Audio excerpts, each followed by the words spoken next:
You are now entering a dangerous liberty zone where God-given natural rights are held sacred and exercised. This is your warning.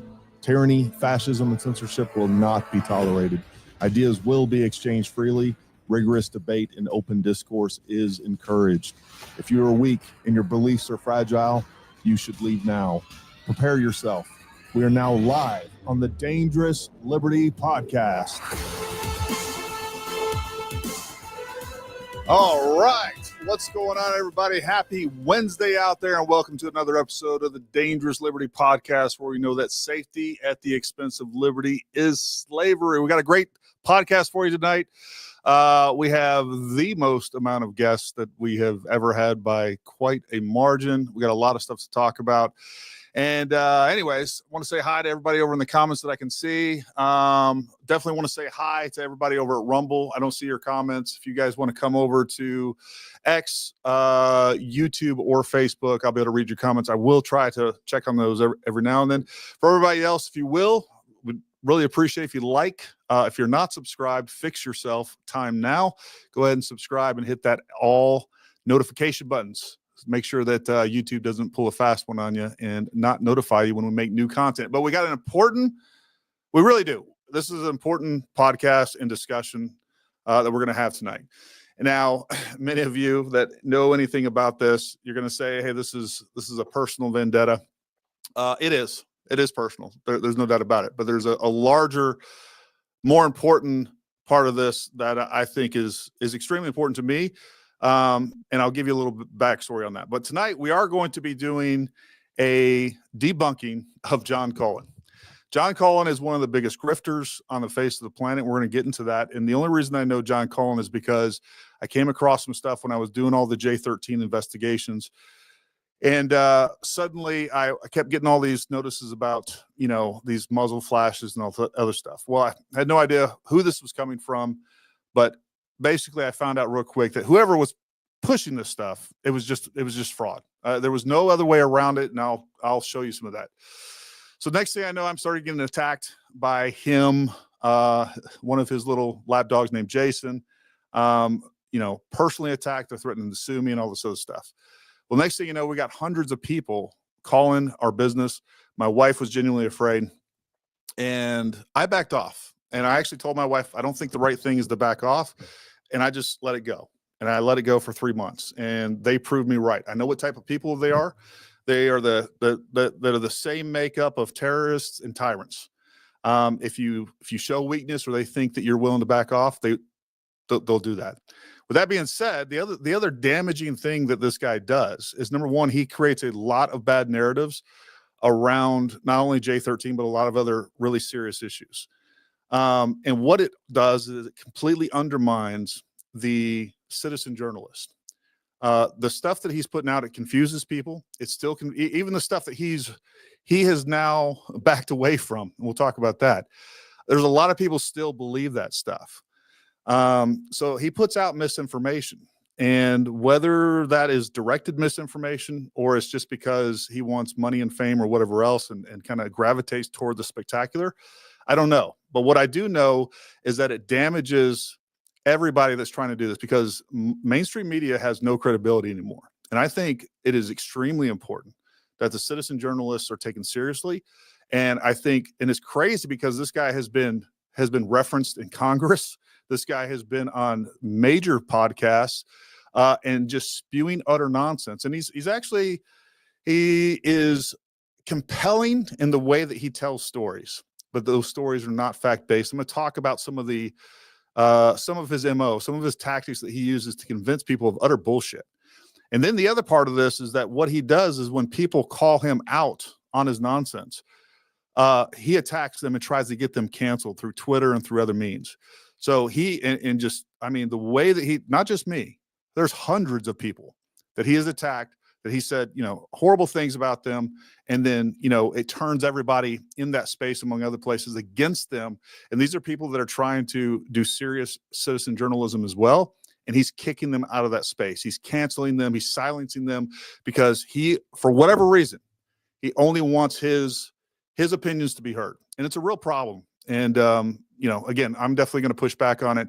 And I ended up reaching out to some really great people that we've been talking for the last week or so. A really great group of folks that are very serious about this. And I'm going to start bringing them on and introducing them. But not only are they great citizen journalists, they're serious people, they're fact-based, they're logical.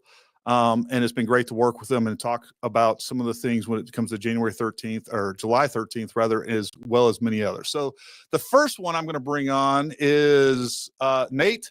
I've actually known him the longest in this group. So Nate, number one, welcome to the show, and tell everybody a little bit about yourself. Hey, how's it going? Nathan, I am a photographer now. I was served in the Marine Corps infantry from 07 to 11.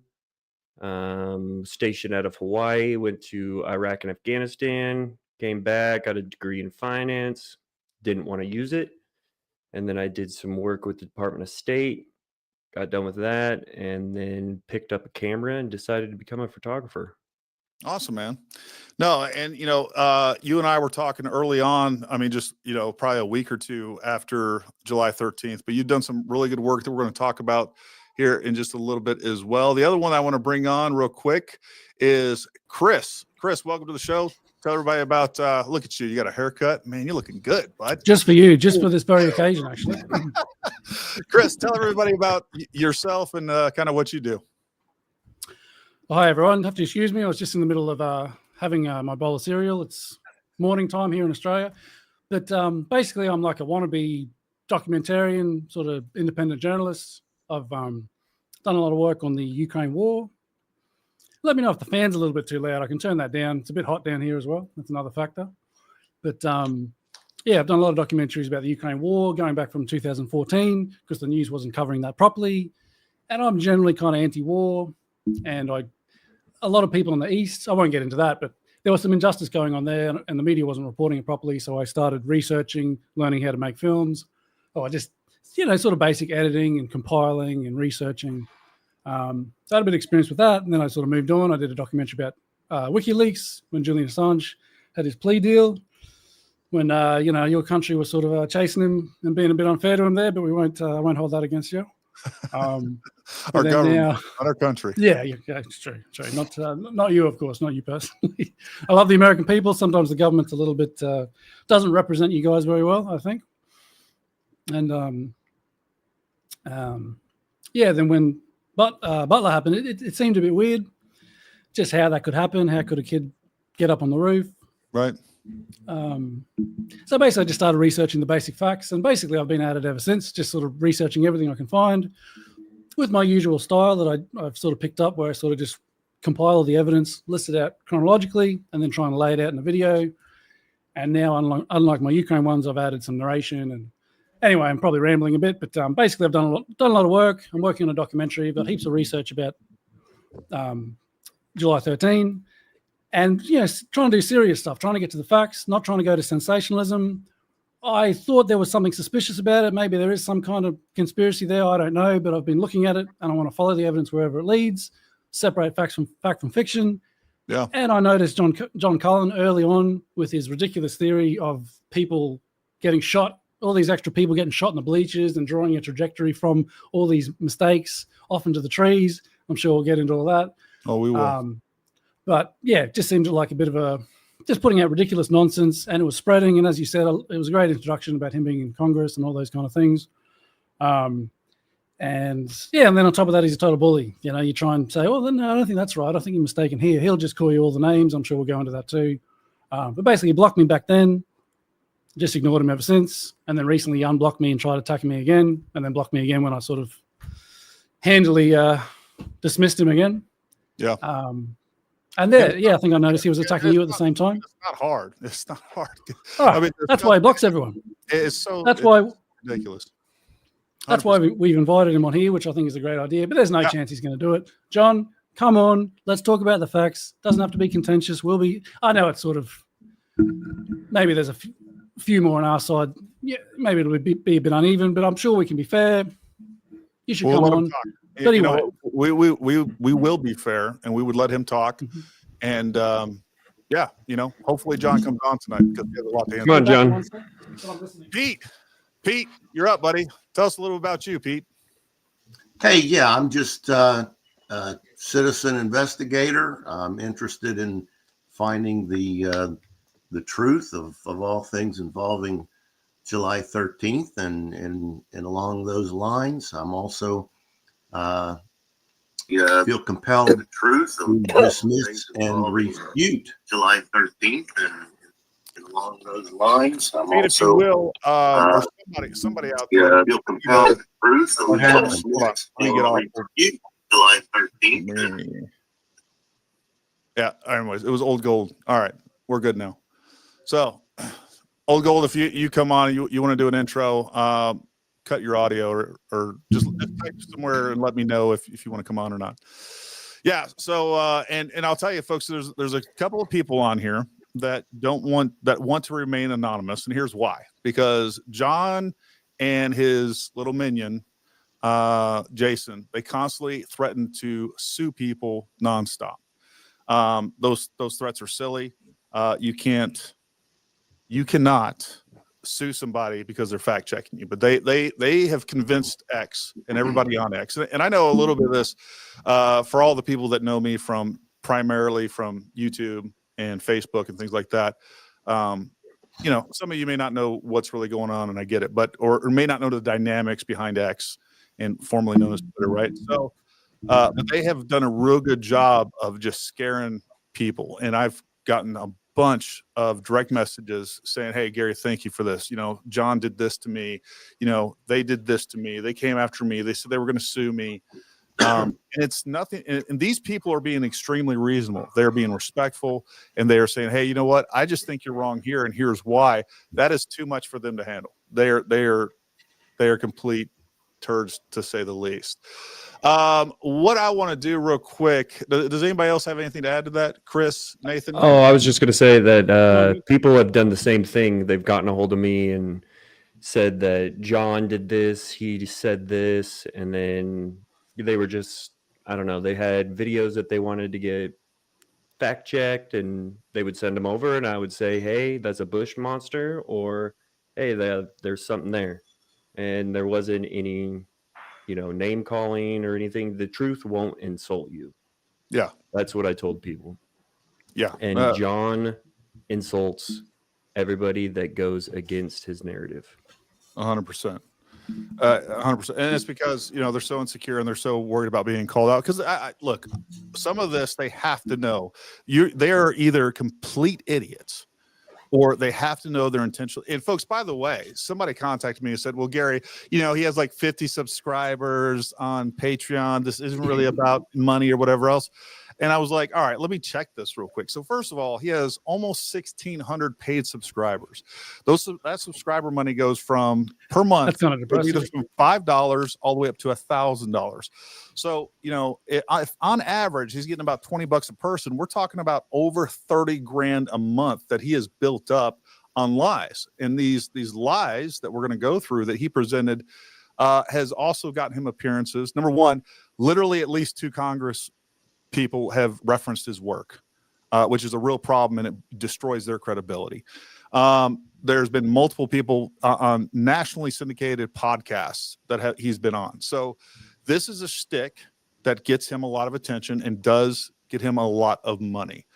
What I kind of wanted to do was keep things a little light at first, and we'll get into more of the serious. But I'm going to throw up this video real quick, folks. This is a little, we'll just call it a short film that I made, because there's a major parallel here between when I started thinking about what John does, and he uses some tactics that are very cult-like, right? He mixes truth, he gets people in with truth, and then adds so much fiction in there. But by the time people realize it, they're already sold on this. So I made this kind of funny video. I hope that you guys enjoy it, but I think this describes exactly what he's doing on a pretty regular basis. And after this, we'll actually show you what he does in real time. Chi, it flows throughout the body. Without it, you don't function. And it's a radio wave. I can put the largest person that you can find in the world, and I've done this, with that finger, I can put him on the floor. Essentially, Cullen claims to be able to convince anyone of anything. by just throwing a giant chi whammy at them. 3 shots came from that window. I know I have chi energy. You can see it with the half moons. My chi is up now because of the filming. I have half moons in my fingertips now. That means the chi is just coming out. Science can't find chi. It doesn't exist. 3 shots came from that window. After seeing so many Not sure demonstrations if the video is playing, is it? of different moves, you can't help but start believing. They're opening up another door in your mind. It's just unbelievable. But is the mysterious energy called chi really what's giving Cullen and his followers such extraordinary powers? Or is it, as skeptics suggest, simply a form of hypnotic suggestion? It's time for a showdown. In one corner, weighing in at no more than 125 pounds, We have Joe. He's a critical thinker of average intelligence. John Cullen will attempt to convince Average Joe of a sniper shooting completely silent bullets. Average Joe doesn't think it'll work. because it doesn't exist. I want you guys to basically forget I don't think the video is playing, is Simply it? a form of I think hypnotic it's just oh, there we go. suggestion. What I did was I slowed the video down to 10. Are you guys seeing it or hearing it? Yeah, Or- I can hear it. Now, before it was just a still image for the start, so we missed all the funny visuals. No, I saw the Oh, whole thing. It must be. Did- We've seen this before. That's what Did you see I was the whole doing something thing, else. Nathan? No, I saw and heard everything. Okay. All right. So it's just you down in Australia. Well, I No, do have I was- someone in the I private. was just getting the audio, but with the still image as well. Oh, I There got you you. Okay. There you all go. My country vindicated once again. Thank you very much. Hold on. Let me see what we got here. Let me rewind this a bit. Let me know if it's playing. I'll leave it on this. That might have been the issue. Be able to convince anyone of Yeah, now it's anything. working. By just That's throwing a giant chi I knew whammy you'd at have figured it out eventually. 3 shots came from that window. That's the chi whammy. I know I have chi energy. You can see it with the half moons. My chi is up now because of the filming. I have half moons in my fingertips now. That means the chi is just coming out. Science can't find chi. It doesn't exist. 3 shots came from that window. After seeing so many demonstrations, so many different techniques, so many different moves, you can't help but start believing. They're opening up another door in your mind. It's just unbelievable. But is the mysterious energy called chi really what's giving Cullen and his followers such extraordinary powers? Or is it, as skeptics suggest, simply a form of hypnotic suggestion? It's time for a showdown. In one corner, weighing in at no more than 125 pounds, We have Joe. He's a critical thinker of average intelligence. John Cullen will attempt to convince Average Joe of a sniper shooting completely silent bullets. Average Joe doesn't think it'll work. because it doesn't exist. I want you guys to basically forget everything you've been told. Simply a form of hypnotic suggestion. What I did was I slowed the video down to 10%. They're opening up another door in your mind. It's just unbelievable. Watch the chart. Watch the chart. You see them. You see it. You can't help but start believing. You see them in Audacity. I'm running them through the scope. You see it on the scope. Everybody thinks it's over. It's not over. They're opening up another door in your mind. It's just unbelievable. 3 shots came from that window. Why do I see muzzle flash in a window in the American Glass building at the same time I hear silenced gunfire? Simply a form of hypnotic suggestion. That is an assassin, my friend. And the problem is that assassin is in a Secret Service uniform. It didn't work. John Cullen. Thinks he knows what went wrong and has come up with a very interesting explanation. The skeptic was a totally non-believer. Plus, but if the guy had his tongue in the wrong position of the mouth, that can also nullify it. Yeah, you can nullify it. You can nullify a lot of things done to you. In fact, you can nullify them if you raise those 2 big toes. Nam Hindale, School of Gullible Wankers.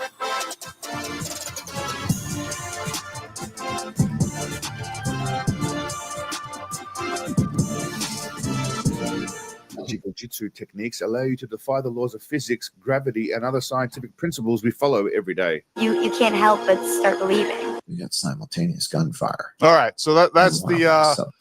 the funny part of that. The rest of this is much more serious, and we're going to go through and show you exactly what he does with this, and show you the absolute illogical presentation of facts. But also, I want you to know that he's a good storyteller.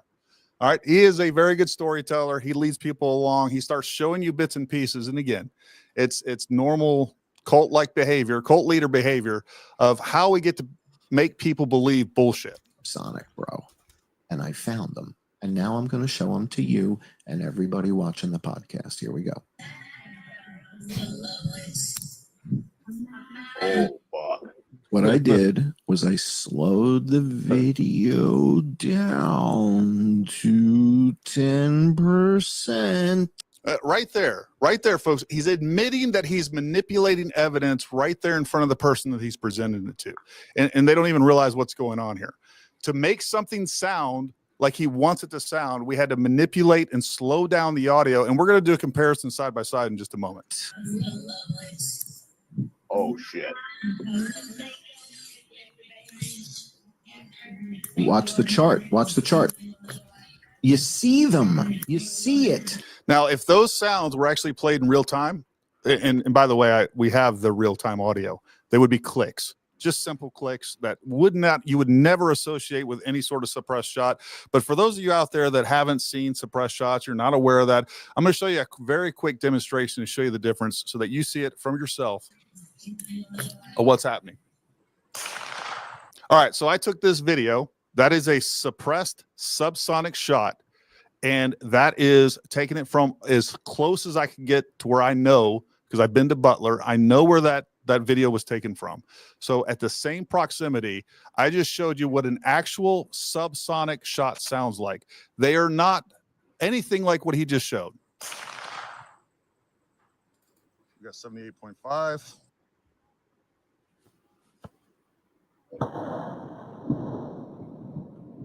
Look at the difference in sound. There's 10 silent shots or 8 or, there's a number of all them kinds of silent shots before the kid gets capped. The kid is capped. The president is still talking.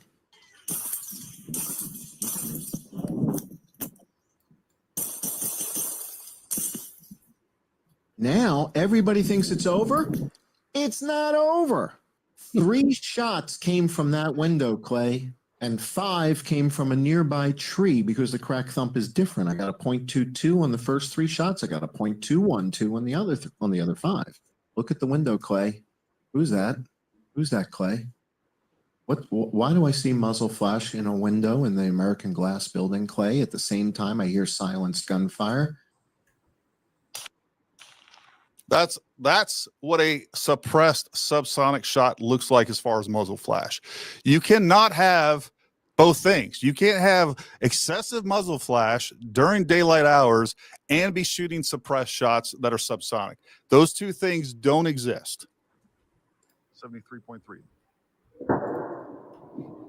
Look at that. Look at that huge muzzle flash. Let's see how much muzzle flash we can get from this. Send me one. All right. Send me another one. Let's get a little closer. Send another one. All right. What is that, Clay? That is an assassin, my friend. And the problem is that assassin is in a Secret Service uniform. And that's why I've got a big problem, my friend. This is a sniper. This is a killer in uniform in that window. You were told. Mentioned in Congress, by the way. Operator went to the roof. You were told he checked on the shooter and the shooter pointed his gun at him. And in descending, he cut his hand. That's the shooter who cut his hand because he was picking up his brass and there was glass all over the floor.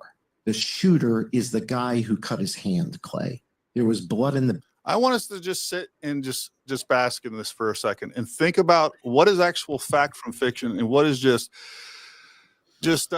absolute made up bullshit on top of made up bullshit. We create a fake shooter. We now have turned him into the person with the blood. We have now turned him into another shooter. It's like a child making shit up. Bathroom, somebody cut their hand.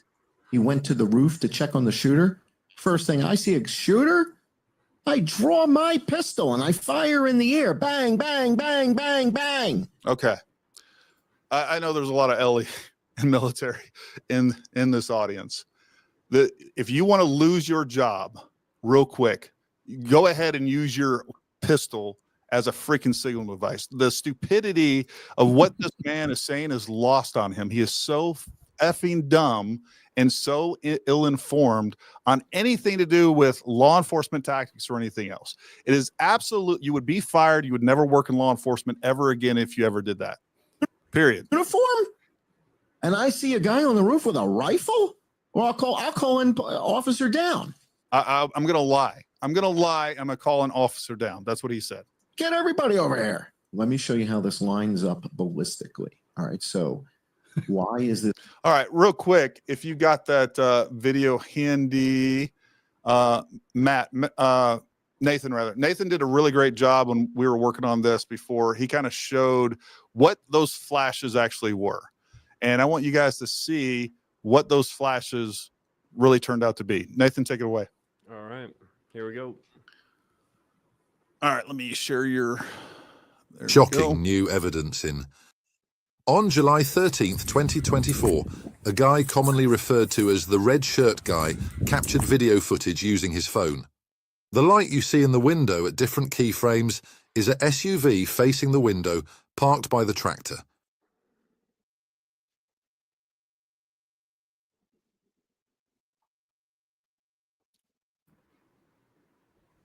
Clearly, you can see here, there's a police cruiser. Yep. Oh, back to the go video. ahead. Police cruiser here. I don't know if we can turn Nathan up a little bit. Is that possible? Nate, yeah, turn it up. I had him turn it down. He was peaking a little bit earlier, but Oh, okay. just turn it up a little bit more. Or talk louder. I don't know. Is that better? Yep, that's better. Cool. All right, so there's a police cruiser here by the tractor.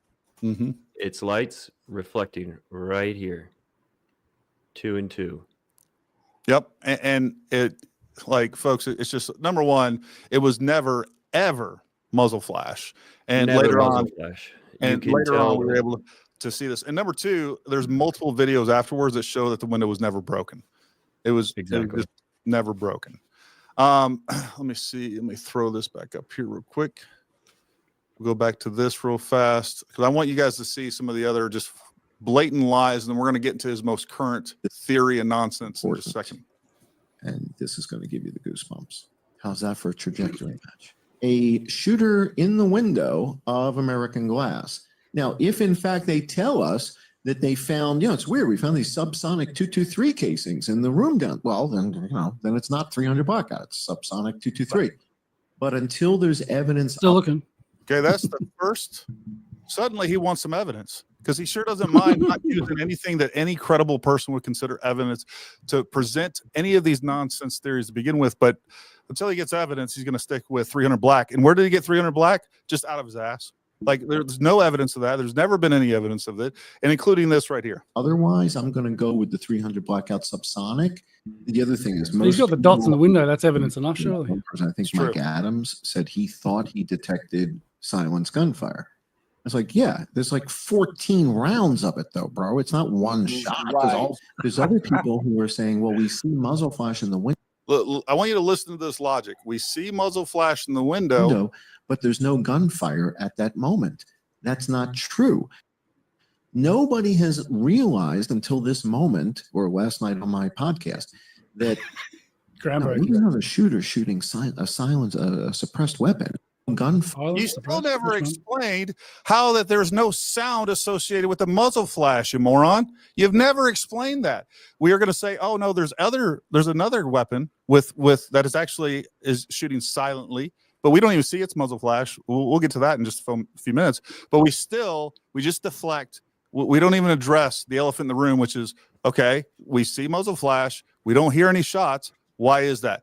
Even the shots that he say are suppressed, do not line up with the closest. By the way, the silent gun that he's getting ready to reference is like 100 yards away from that spot, by the way. So that is the closest sound signature, the closest we could be to a supposed silent gun. And yet we see muzzle flash, but we don't get any actual reports from that muzzle flash. Last night on my podcast that no, there's another shooter shooting a suppressed weapon. And Well, he thinks they're the same thing. With subsonic ammo. Nobody knows. Nobody knows. That's why they shoot the kid in the head before he gets a shot off. Oh, now the guy downstairs contradicts himself. Right. Other theaters picks up a loud gun, bang, bang, bang, and hits the president. Hold on. Everybody listen to this. Just stay quiet for a minute because I want all the viewers to hear this. Before he gets a shot off. Now the guy downstairs has to improvise. Right. Picks up a loud gun, bang, bang, bang, and hits the president in the ear. President goes down. He goes back to the silenced gun. They think they've got the shooter down. And, boy, this is goosebumps. They've got a radio. They know when the call is shooter is down. All complete fiction. All made up in his tiny little bald-headed brain. That's it. He could write a good novel, spy thriller. He goes back to the silenced weapon. They're still shooting at the president as he's going to the car. After what everybody thinks is the final shot, there's more silenced gunfire still coming. Dude, the shooter's in uniform, bro. Shooter's in uniform. I'm hearing silenced gunshot right now at me, right at this moment. I don't know if you guys can hear it, but I can hear it. I mean, that's just idiocy on top of idiocy, fiction on top of fiction on top of fiction. So, take that for what it is. I don't know if you can load up quickly. I've got down the bottom there. What is, sorry, bear with me. Oh, go ahead. What is that, Clay? The third one? Because before he's like, what is that, Clay? And it's just that little click. So let's just, oh, no, the next one. Go to, what is that, Clay? Don't do this one yet. Yep. Oh, got it. What is that, Clay? Was that it? Oh, no. Yeah, that little noise. That's a suppressed shot. That's 30 seconds before shooting starts. But if we just, where was it? Yeah, that's a gunshot, he reckons. Yeah, Dave, who's filmed it, he sort of said that's probably his phone in his case, sort of clipped. Yeah, it was or something about his from belt. what Dave said, it was his keys. Yeah, it was just keep clicking. Yeah, but this is the level. So just so that the audience knows, again, for those of you not on the Twitter thread and Twitter and all the other stuff. So the guy that shot this video, real DJ Stewart, his name is Dave Stewart. We've all been in contact with him multiple times. Anyway, he has provided the feedback. He even so when this is what's funny when he told Cullen that what that was, he's like, no, man, that was my keys clicking. And I was rustling around. We're getting shot and I'm moving around. Basically, Cullen started saying that he was in on it. He was part of the conspiracy. So the evidence, So the evidence that's being used that Cullen is using to make his case is not viable evidence because it's coming from a conspirator to begin with. But when the conspirator that made the false evidence tries to set him right, that it doesn't count what he's saying, but we're still going to use the evidence to prove Cullen's theory. It just boggles the mind. I don't know. It'd probably be a good time too to load up because basically what he did, he took that shot and then he slowed it down. Yeah. So I did the same because those clicks are going through all of Dave's footage. Dave was also filming an hour before. So if you want to load up Dave's shot, that's that little clip I did where I looked at one of the shots, another clip from an hour before where nothing's going on. So I'm basically mocking Cullen.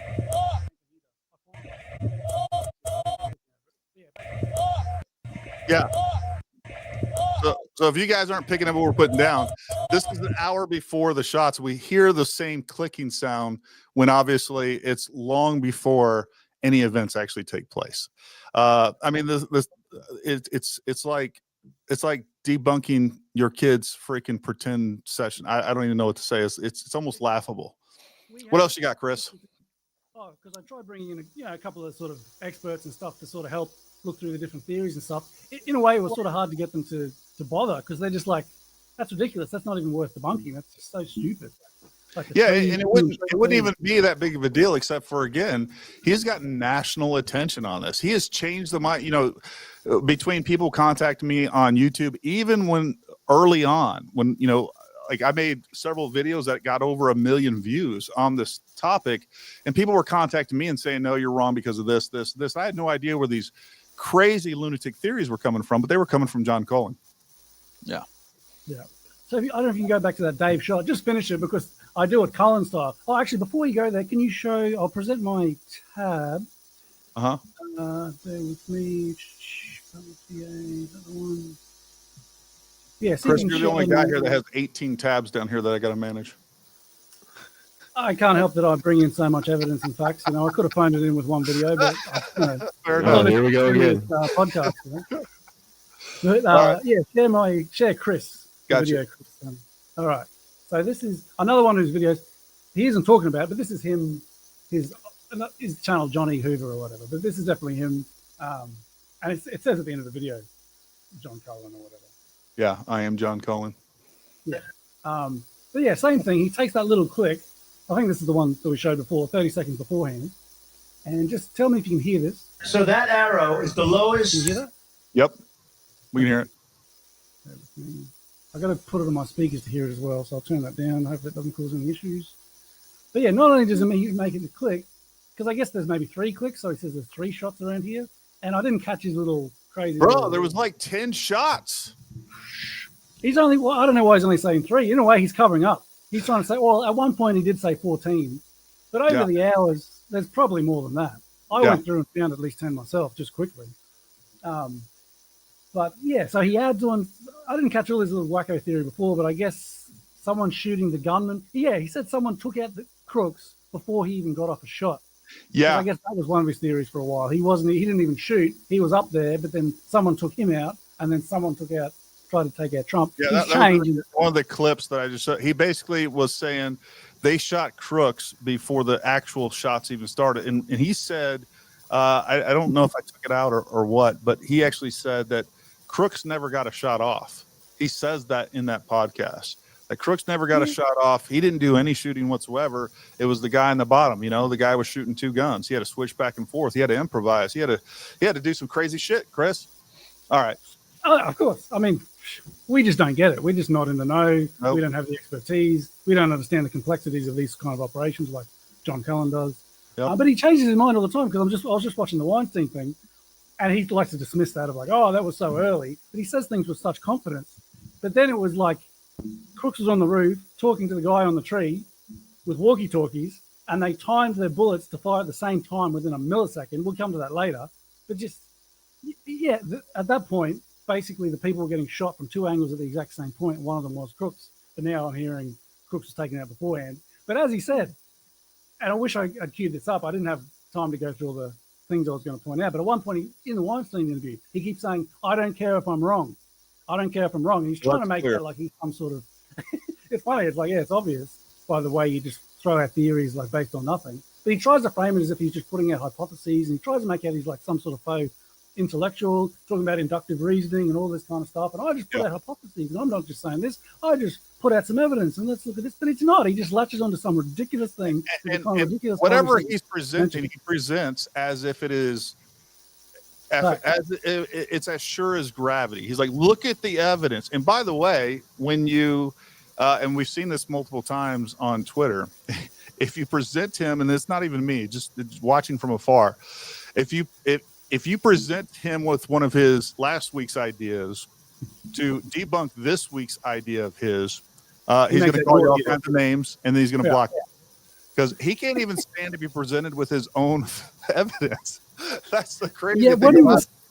When he was saying that evidence a week before, not only was he so sure it was the case, he wasn't just putting out a hypothesis. Anyone that disagreed was an asshole, an idiot, this, that, and the other, and a government spook agent for saying, no, I don't think Crooks was taken out before the shots happened. If you disagree with that at the time, I bet he would have been saying, oh, yeah, that's what someone working for the government would say, trying to cover it up. 100%. Yeah, and a week later, if you try and mention it, he's like, oh, that was last week. I mean, that was just early. I was just putting out hypotheses or whatever. But yeah, as he says, he doesn't care if he's wrong. And he means that as if he's some sort of enlightened, like, oh, look, I don't care if I'll go anywhere. I'll put out any kind of hypothesis. But really, it's like, no, he doesn't care if he's wrong. Like me, and I imagine all the people here, when we say things, especially if we assert them as fact, we want to be sure about them. And if we're not sure about them, we'll say, look, I don't know about this. We have to check this. We have to corroborate it with that. And if I said something that was wrong, that would be like really uncomfortable. And I'd be like, oh, how embarrassing. And if we're wrong and it comes to be that we find out, hey, this isn't right, we come out and say, hey, I was actually wrong about this, and correct what we 100%. said. I had to release a video today, fine. the only one I've ever done, where I was like, hey, man, I was wrong. I got over my skis on this, on a particular issue. I think you might need to do a couple more, maybe, I imagine. Just the one. I mean, you're pretty good, but just the one. Had you on, I gotta like, look, guys, I'm probably not gonna have him on again. I know where he was wrong. No, but Chris, I think it's almost a good time to kind of get to. It was really his original theory. Could I just say before we jump to that? Can we just finish that video where Dave shot? Where I slow it down just to show his process, because I think that's kind of a funny video. Oh, because Oh no, actually no. Share my screen. Sorry, share Chris. Just two quick things. Share the screen. Because this is where he puts on the screen, gunman down, second gunman down. Oh, yeah, this is. I don't even know what's going on here. Border Patrol, take a look at that. So that arrow is the lowest amount. The lowest amount. The lowest amount. They're running because he saw the shoot on the roof. Nothing to do with the click. And then the worst president in the history of our country took over. And look what happened. Maybe just jump over to Dave's shot. And I won't go into all the detail, but that police car you could see there was doing a dash cam. We have their microphone on the outside. I don't know. Yeah, you got the microphone with Dave. I got a few videos of putting them together. And then you have the dash cam with no outside noise, nothing. And you can... Yeah, the dash cam's got nothing. You cannot hear. I mean, it's obvious. Anything. It seems funny. Sorry to interrupt, but it seems funny to even touch it. It's so obviously ridiculous. But here we are. He's got a lot of followers. He's mentioned in Congress. Millions of views. That's me just doing the Cullen style video. There's a little click. Slow it down. What is that? Whoa! Did you hear that?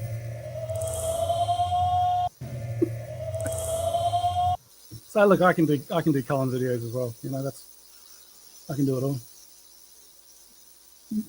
And I remember specifically this video that Cullen put out. I was talking with Dave. I checked on him, I don't know, probably every other day because he was just, his life got turned upside down. And I would ask him questions about, hey, did you see this? And he just laughs. And it's just, like you said, it's his keys or it was his phone. There was no suppressed shots. Yeah, I mean, and the reality is, like, the only way that you can make them sound suppressed, sort of, in real time, is to slow them down 10 times. And if you do a basic, number one, it never, no matter how you play, that doesn't sound suppressed to me. But if you play it alongside an actual subsonic suppressed shot, and then you play those along with a 10x, slow down 10x, like none of those match up. It's just dumb, and it was intentional. Like you have to be completed. He knew what he was doing. I mean, there's no other way around it. Oh, exactly. Yeah, he definitely knows that he's manipulating things, that he's putting a narrative out there for clicks, for the money that comes with it, regardless if it is the truth or not. Oh, yeah. Sorry, I didn't mean to cut you off. No, you're fine.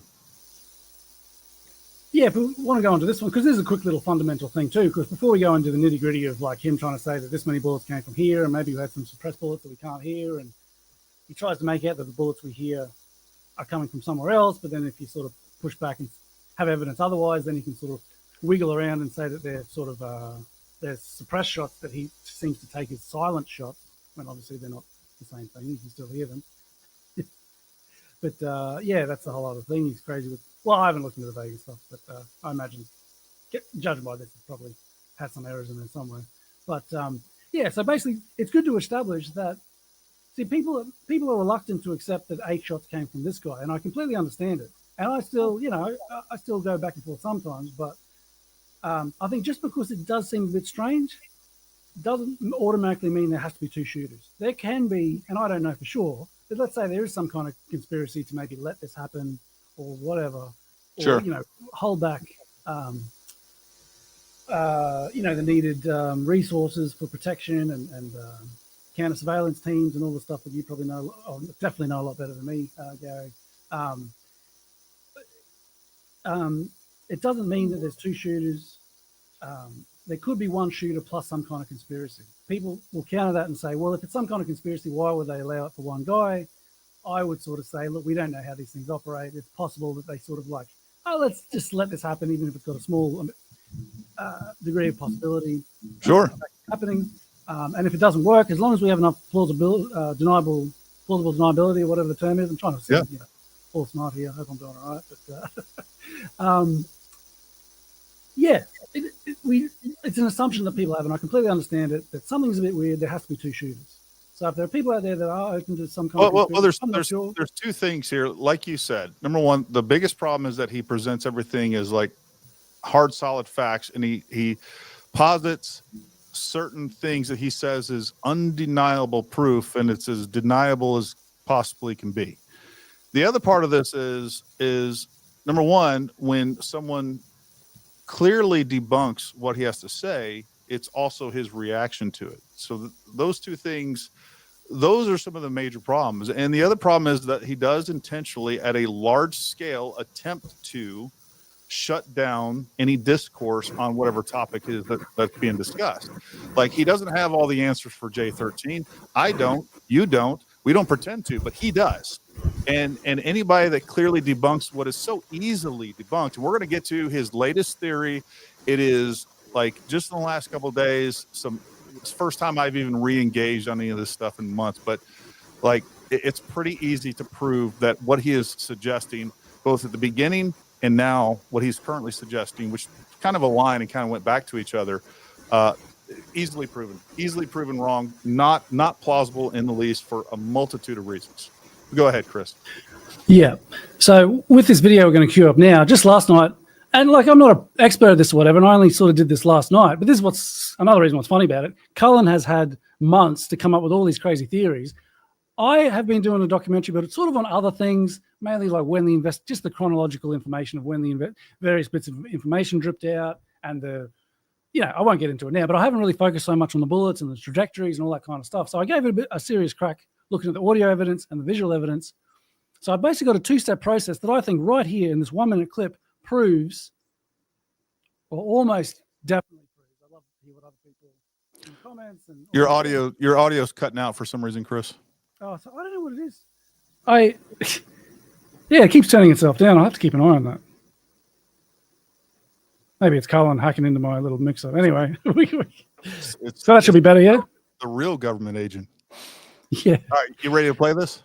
Oh yeah, I'll just quickly say, yeah. So I basically got two steps. One, we're gonna look, because we can see the first two shots being fired. I don't know if many people know this. This is thanks to Evan Coons. He's done these great little stabilization videos.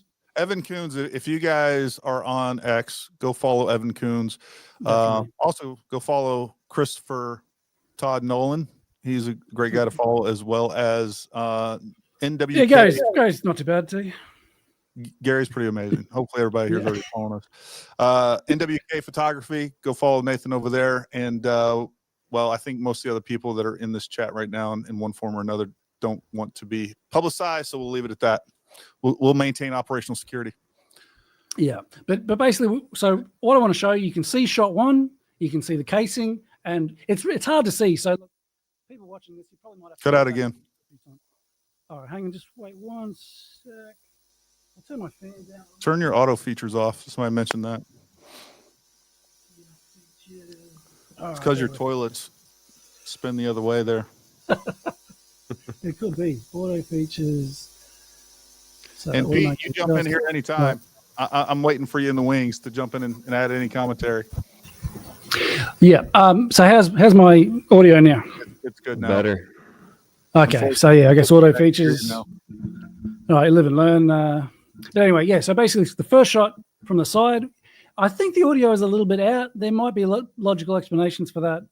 Sometimes just in the process of uploading and whatever. Sure. I think It's out the of sound sync. is a little bit late, but I was almost thinking of readjusting it, but I don't want to be accused of doing any funny business or whatever. But Manipulating it. basically, Evan's just stabilized it, and I've slowed it down.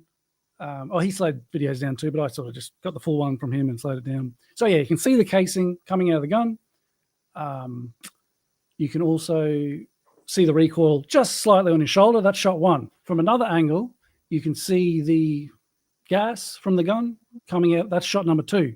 So we can actually see the first two shots being fired from the AGR roof. And then on top of that, I look at the audio evidence as you go through here, because basically I've synced up. If you sync up, because the sound takes time to travel, it gets to the different microphones at different times. So I've sort of artificially synced up the shots. So the first shot, so they're at the exact same time. Now, if a bullet is coming from the same location, multiple bullets, they will all stay lined up because I've sort of got the calibration locked for that point for those two positions to be. Anyway, I don't want to get too far into it. Basically, if you lock up the first bullet, you can see that the next 7 bullets also stay in sync because they're all from the same spot, the roof that we can see. But then when it comes to the return shot from the fence, from the ESU guy, Zalapini, or someone correct me there, exactly what his name is. It's one of the ESU guys. Yeah, it comes from a different direction. So what would we expect? They're not going to line up anymore. And you can see it exactly. And if you really want to pay attention, I suggest people to watch this 1-minute clip a few times because it's a lot to cover in 1 minute. But basically, if you just pay attention, pause it later on. We won't do it now. Yeah. You can see on the map, one microphone is the dash cam. It's right next to the shooter. The other microphone is sort of by the stage. It's basically right near where the fence is. So when it comes to shot 9, the bullet hits the one near the fence first, and then it takes longer to get to the dash cam. And I've panned it so you can actually hear on the left and see on the right, and you can see on the waveform as it goes through that everything's in sync. But then it comes to shot number 9, and you hear it first on the fence sort of audio, and then you hear it later on the dash cam audio. And that is exactly what you would expect if 8 bullets came from the roof and the 9th shot came from somewhere else by the fence. So that's basically what this quickly shows in a minute. So I think that's all right. Play it. Not a bad setup, I think. So maybe just turn it. I think I might have a little spelling error here somewhere. I was meant to pause it somewhere to show the casing a little bit better, but I think this is pretty good. Chris, just play it. Yeah. Oh, yeah. Oh, that's right. I forgot. Everybody thinks the podcast is frozen. Just. Oh, yeah. So here we go. I was just giving the backstory. So anyway, that's what we're doing. Step 2, visual evidence, shot 1 and 2. That is shot 1. Hard to see. Through the casing. That's the casing. And you see your shoulder. Might need to watch that a few times, but it's there. Now this is shot 2. That's hard to see, but thanks to Evan Coons, this is a lot of work too, stabilizing that. There's the gap. That's shot 2. You don't see shot 1, it's out of frame. Boom. So we can see the first 2 shots being fired. And I'm basically saying, actually, I might as well just read this, because this summarized pretty well, I think. By taking one microphone near the shooter, which is what we see on the right video coming up and on the right speaker, here on the right speaker, and one microphone near the return fire, which is left video, left speaker, syncing up the first shot, as I just said, we see that the 8 shots line up perfectly because they're in the same location.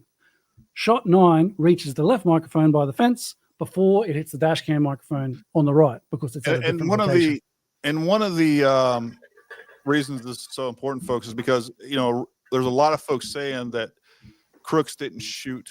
You can't even see him shooting, that you're not seeing the recoil. Well, it's an AR-15. For people that don't know, with a little bit of basic fundamentals, you're not going to see recoil take place. But that video, when you really slow it down, you zoom it in, there's a little bit there where you can, number one, you can see a shell casing actually eject. So he's shooting there, whether you realize. And you actually can just, it's very, very slight, but you can actually see his tiny bit of recoil on his shoulder if you really pay attention. But yeah, not much.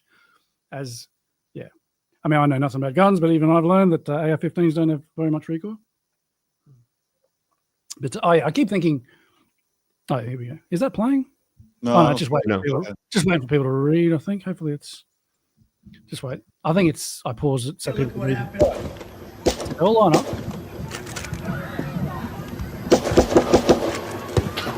Yeah, those 2 shots at the end, they're supposed to be the same shot. First 8 shots line up. Hear that? Boom-ch. That's the same shot. Whoops. That's the same shot that we hear. So, yeah, I got the map there.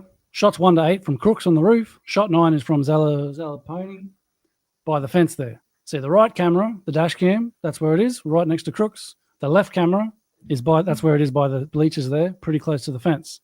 And so the blue, I made it blue. I was pretty happy with this. I think even that image, it says so much. Cullen, I mean, this just destroys everything Cullen's ever done on the subject in one image and a bit of audio. It really does. And I know for a lot of you folks, if you guys haven't been knee deep in audio waveforms and doing all this stuff, this might seem a little bit much, but whether you realize it or not, this is more proof in the 30 seconds you guys have been watching this than Cullen has provided almost in total. And the other thing I think is a really interesting point, or an important point to make, is when you look at everything that he's actually presented from the beginning to now, he has made zero contributions. Yeah, exactly. I mean, he, like, everything that he supposed, like, people were sold on, like, oh my God, he's provided us some new revelation. It has been proven time and time again that it is utter bullshit. And on top of that, what he's contributed to this is a lot of confusion, a lot of misinformation, and he's discouraged a lot of people from looking into this. That's his contribution to this entire thing. And then, you know, he wants to come after me and other people that, you know, clearly have proven him wrong, just with like mid-level intelligence. Like, you don't have to be smart to figure this stuff out. And I'm not smart. And I'm telling you right now, this stuff is like basic stuff for the most part. Go ahead, Chris. You don't have to raise so this is probably a good time to segue to the very first tweet that he came out of the back row. Yeah. Where he thinks that some guy's falling down. He thinks some guy's getting shot. He's since refined it. Yeah, he sort of refines it. He adjusts, not because he's like following the evidence wherever it leads, like a great sort of investigator. No. He's just when he can't bullshit anymore, he'll adjust a little bit. When his current theory goes stale, he shifts. And exactly. And we're gonna see.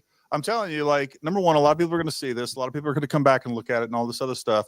And Cullen's going to hear about this if he's probably watching this anyhow. Hi, John. But he's going to have to shift from what we're talking about now. And we're going to, not only are we going to release it here, but we're going to end up releasing it on X. Like, it is proof that his current theory of someone up in a tree is utter nonsense. What that tweet is a good one. Do one of you guys have his overview, the original overview? I know I have it in files, but I don't know if one of you guys have it handy. I'll pull it. What, on the Weinstein thing he's talking about it? Well, no, I'm talking about his current, like, with the lines coming from the water tower, the tree line, and the AGR building. Bear with me. Not handy. I could get it in. There is a map at the end of this video. It's probably good because this is his first video that he put out, and then he sort of started adding maps. Hold on, I actually have it right here, and I will. Because I think this video is where he gets his first map, where he basically takes the railing shot. Mm-hmm. I think the shot that hits Dutch, which is a different bullet. There's another key thing of why he's wrong, because you know when Crooks is shooting, he sort of has a bit of an eastward drift. I don't know how he shoots or whatever, but he shoots. I'm left-handed, I think. Left-handed on the trigger. I don't know how that works, Gary. You probably. Anyways, he's right-handed. He ends up drifting left, which is normal. So it's what we normally see with bad fundamentals or when shooting fast, whatever we got going on there. So I'm going to show this to you guys real quick, and I'm going to pull up this photo. And of course, what I'm trying to look at is right behind here. Maybe some quick time. No, that's not it. You talking about the modeled 300 blackout subsonic? No, he has I just had it, but it disappeared on me. Let me just pull this up real quick. So it's this photo right here. All right, can everybody see that? Hang on. Yeah. All right, so this is the photo right here, and we see this line right here. We're going to talk about this line that goes across this barn over into these trees. These people are in his theory, are shooting subsonic suppressed rounds at the sniper team over here. And then it ends up hitting the corner of these stands right over here. Most people have seen that impact. It's a pretty famous video. Now, he also had, and we have additional shots at POTUS coming from the Crooks position. Of course, at one time, that line was down at the window. And then we also had another, for a long time, he was the purveyor of saying that we also had shots coming from the water tower as well. So this is in the Weinstein interview, he has all that. yeah. So this is his current theory is that we have a sniper over in these trees. Now, understand, folks, and I have the 3D models to prove this. And Chris, you actually have one that's up and running, probably, that you can present. Yeah. Basically, the trees that he's referencing over here, over 100 yards away from the counter sniper team. The counter sniper team does testify that they think that they had a round basically go in between them. And we believe, and we'll show you another trajectory, there's a couple of shots from crooks that are not accounted for. And we believe that he basically shot through the trees, if their recollection is even correct. Look, there's a lot of stuff going on. They had these speakers right there in front of them blasting music. The crowd was like, they're got it, and they're afraid, not afraid, but again, they're reacting to fire. They're trying to figure out what's going on. Bullets that they can't see the source of, which is would be confusing and overwhelming. 100%. So these snipers right here, the counter sniper team, all they hear is shots going off because they can't see crooks through these trees. But then suddenly, and they testify during the volley of fire, during Crook's volley of fire, they felt like they had a round go in between them. And there are shots unaccounted for. So that is possible that one of these rounds went through the trees and went in between them. Absolutely possible. But Cullen theorizes, or his hypothesis is that they're coming from the trees. It's subsonic. It goes in between them and lands over here. The problem is the nearest tree that lines up with them and the corner of this bench is these stands were actually impacted. You have to draw a line through them. And by the way, this line is completely incorrect. It needs to be much further closer. They were not, this barn is 120 foot long. They weren't that far back. This line where it is right now is probably around 30 to 40 feet from the front at a minimum. I don't think they weren't that far back. So anyways, let's just say I've got the models handy. If you want to quickly touch on the models of the trees, I've got them on if you want to share my screen. I was talking to Michael Cobbs. He did these just quickly. I mean, Cullen's been at this for months. People like us just look at it in a few hours and we're like, yeah, no, this is what's up. Yeah. Well, I mean, you got to be very creative. Actually, you know what? I like this screen better than yours, to be honest with you. Oh, I understand. There's a lot to that. It's very aesthetic, maybe. I don't know. But no, if you go to my screen, I mean, as great as I am and all, but on my screen, I've got the facts. I've got the models. This one? Hopefully, actually, bear with me. There's a problem. And correct me if I'm wrong. When people are talking about them going up into the trees, they were looking for rounds that crooks had fired. Sorry, just bear with me. I'll try again. Are you talking about the ladder?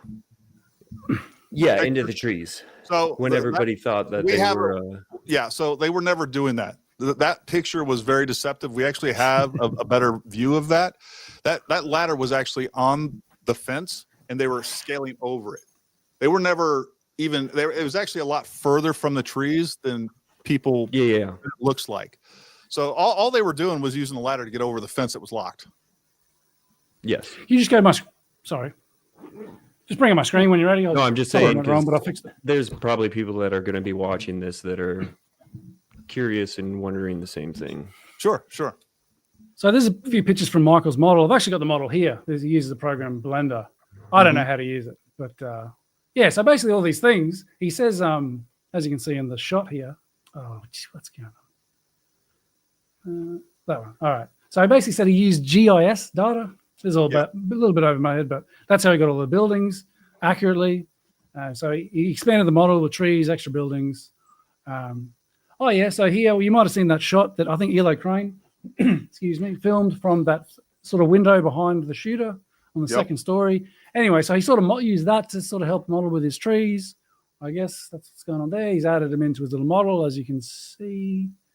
Got to thank Michael for this. He's just an absolute legend the way he's come through with all this stuff. Sorry to cut you off, Chris, but right. Eli, if you are watching this, please, I would challenge you to go through everything that we are presenting and recant the statement that you made about Cullen and the trajectory of the bullet. Yeah, because you're Because being that has Completely agree. Yeah. That was very irresponsible. I mean, I don't know much about it. He seemed pretty good. I love the work that he did. He filmed this video. He said a lot of interesting things about wanting to get to the truth. But yeah, when I saw him in Congress and earlier on the Bongino, so saying we need to bring in Cullen to look at his evidence, and we're going to go through his evidence in a sec. That's that line on the back row, people falling over, and they mistakenly think it's a trajectory because they line up the multiple shots as one shot. They think people are getting shot that aren't shot, just so he can draw his little line to the trees that he's been stuck on since day one. And even though he's bounced around with ridiculous theory after ridiculous theory, to this day, he's still got the exact same line. He's been sort of held by the confused testimony of these snipers. But even if the snipers are saying they got shot between them, there's nothing in there that proves that it's in the direction of his little line. And in fact, all the people that are getting hit, I wonder if I've just, I might come back to that because I've got a couple extra, like basically on top of that, these models are not accurate. I mean, sorry, they're not 100% accurate. They're still being worked on. I wasn't sure if the guy who did them wanted to be credited, but basically those 8 shots, they all come from here. They don't come from over there. They all come through there.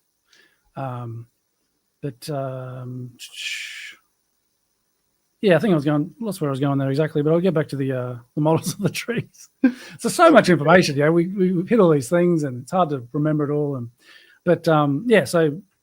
Michael's done this great little model, and he's got some pictures here from it.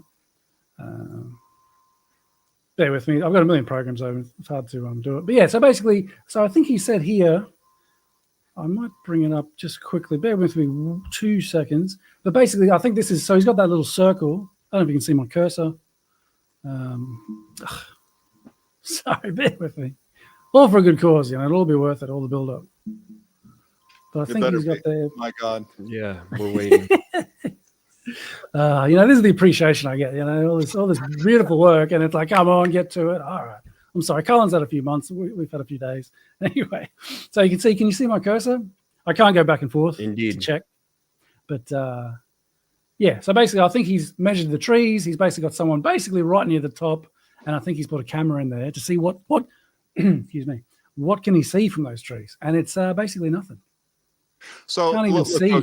There's first of all, in sniper school, one of the things they tell you is don't climb a tree. All right, it's one of the worst spots that you can possibly be for lots of reasons. Number 2, you get into what I would call a visibility and concealment paradox, right? To be able to actually shoot a target, I got to be able to see it. But if I'm in a tree, I also am using the leaves for concealment. So it's very unlikely, especially when you're dealing with limbs that are way out, like you have to be near a stronger trunk. So you're going to have all these limbs out there that are going to impede your line of sight.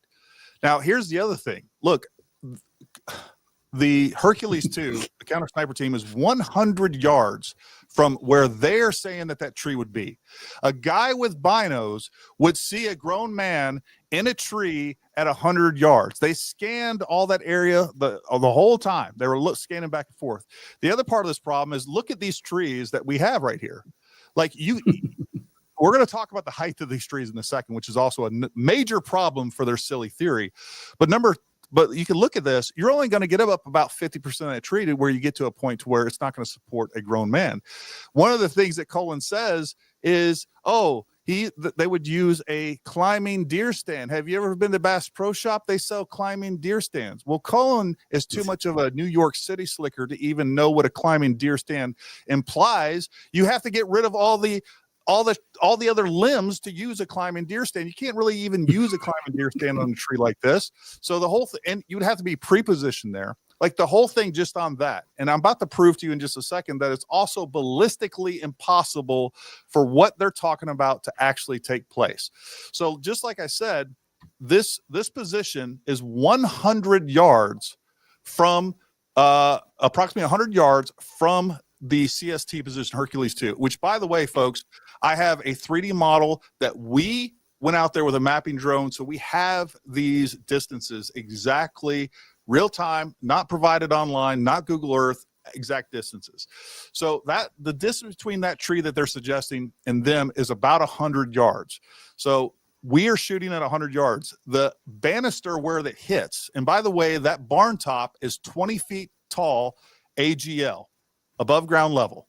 So where that bullet supposedly went between them would at least be 2 to 3 feet higher than that. So now we're at 23 feet. The height of the banister of those stands, the height of that banister is 11 feet off the ground. It is 65 yards from the position of Hercules 2.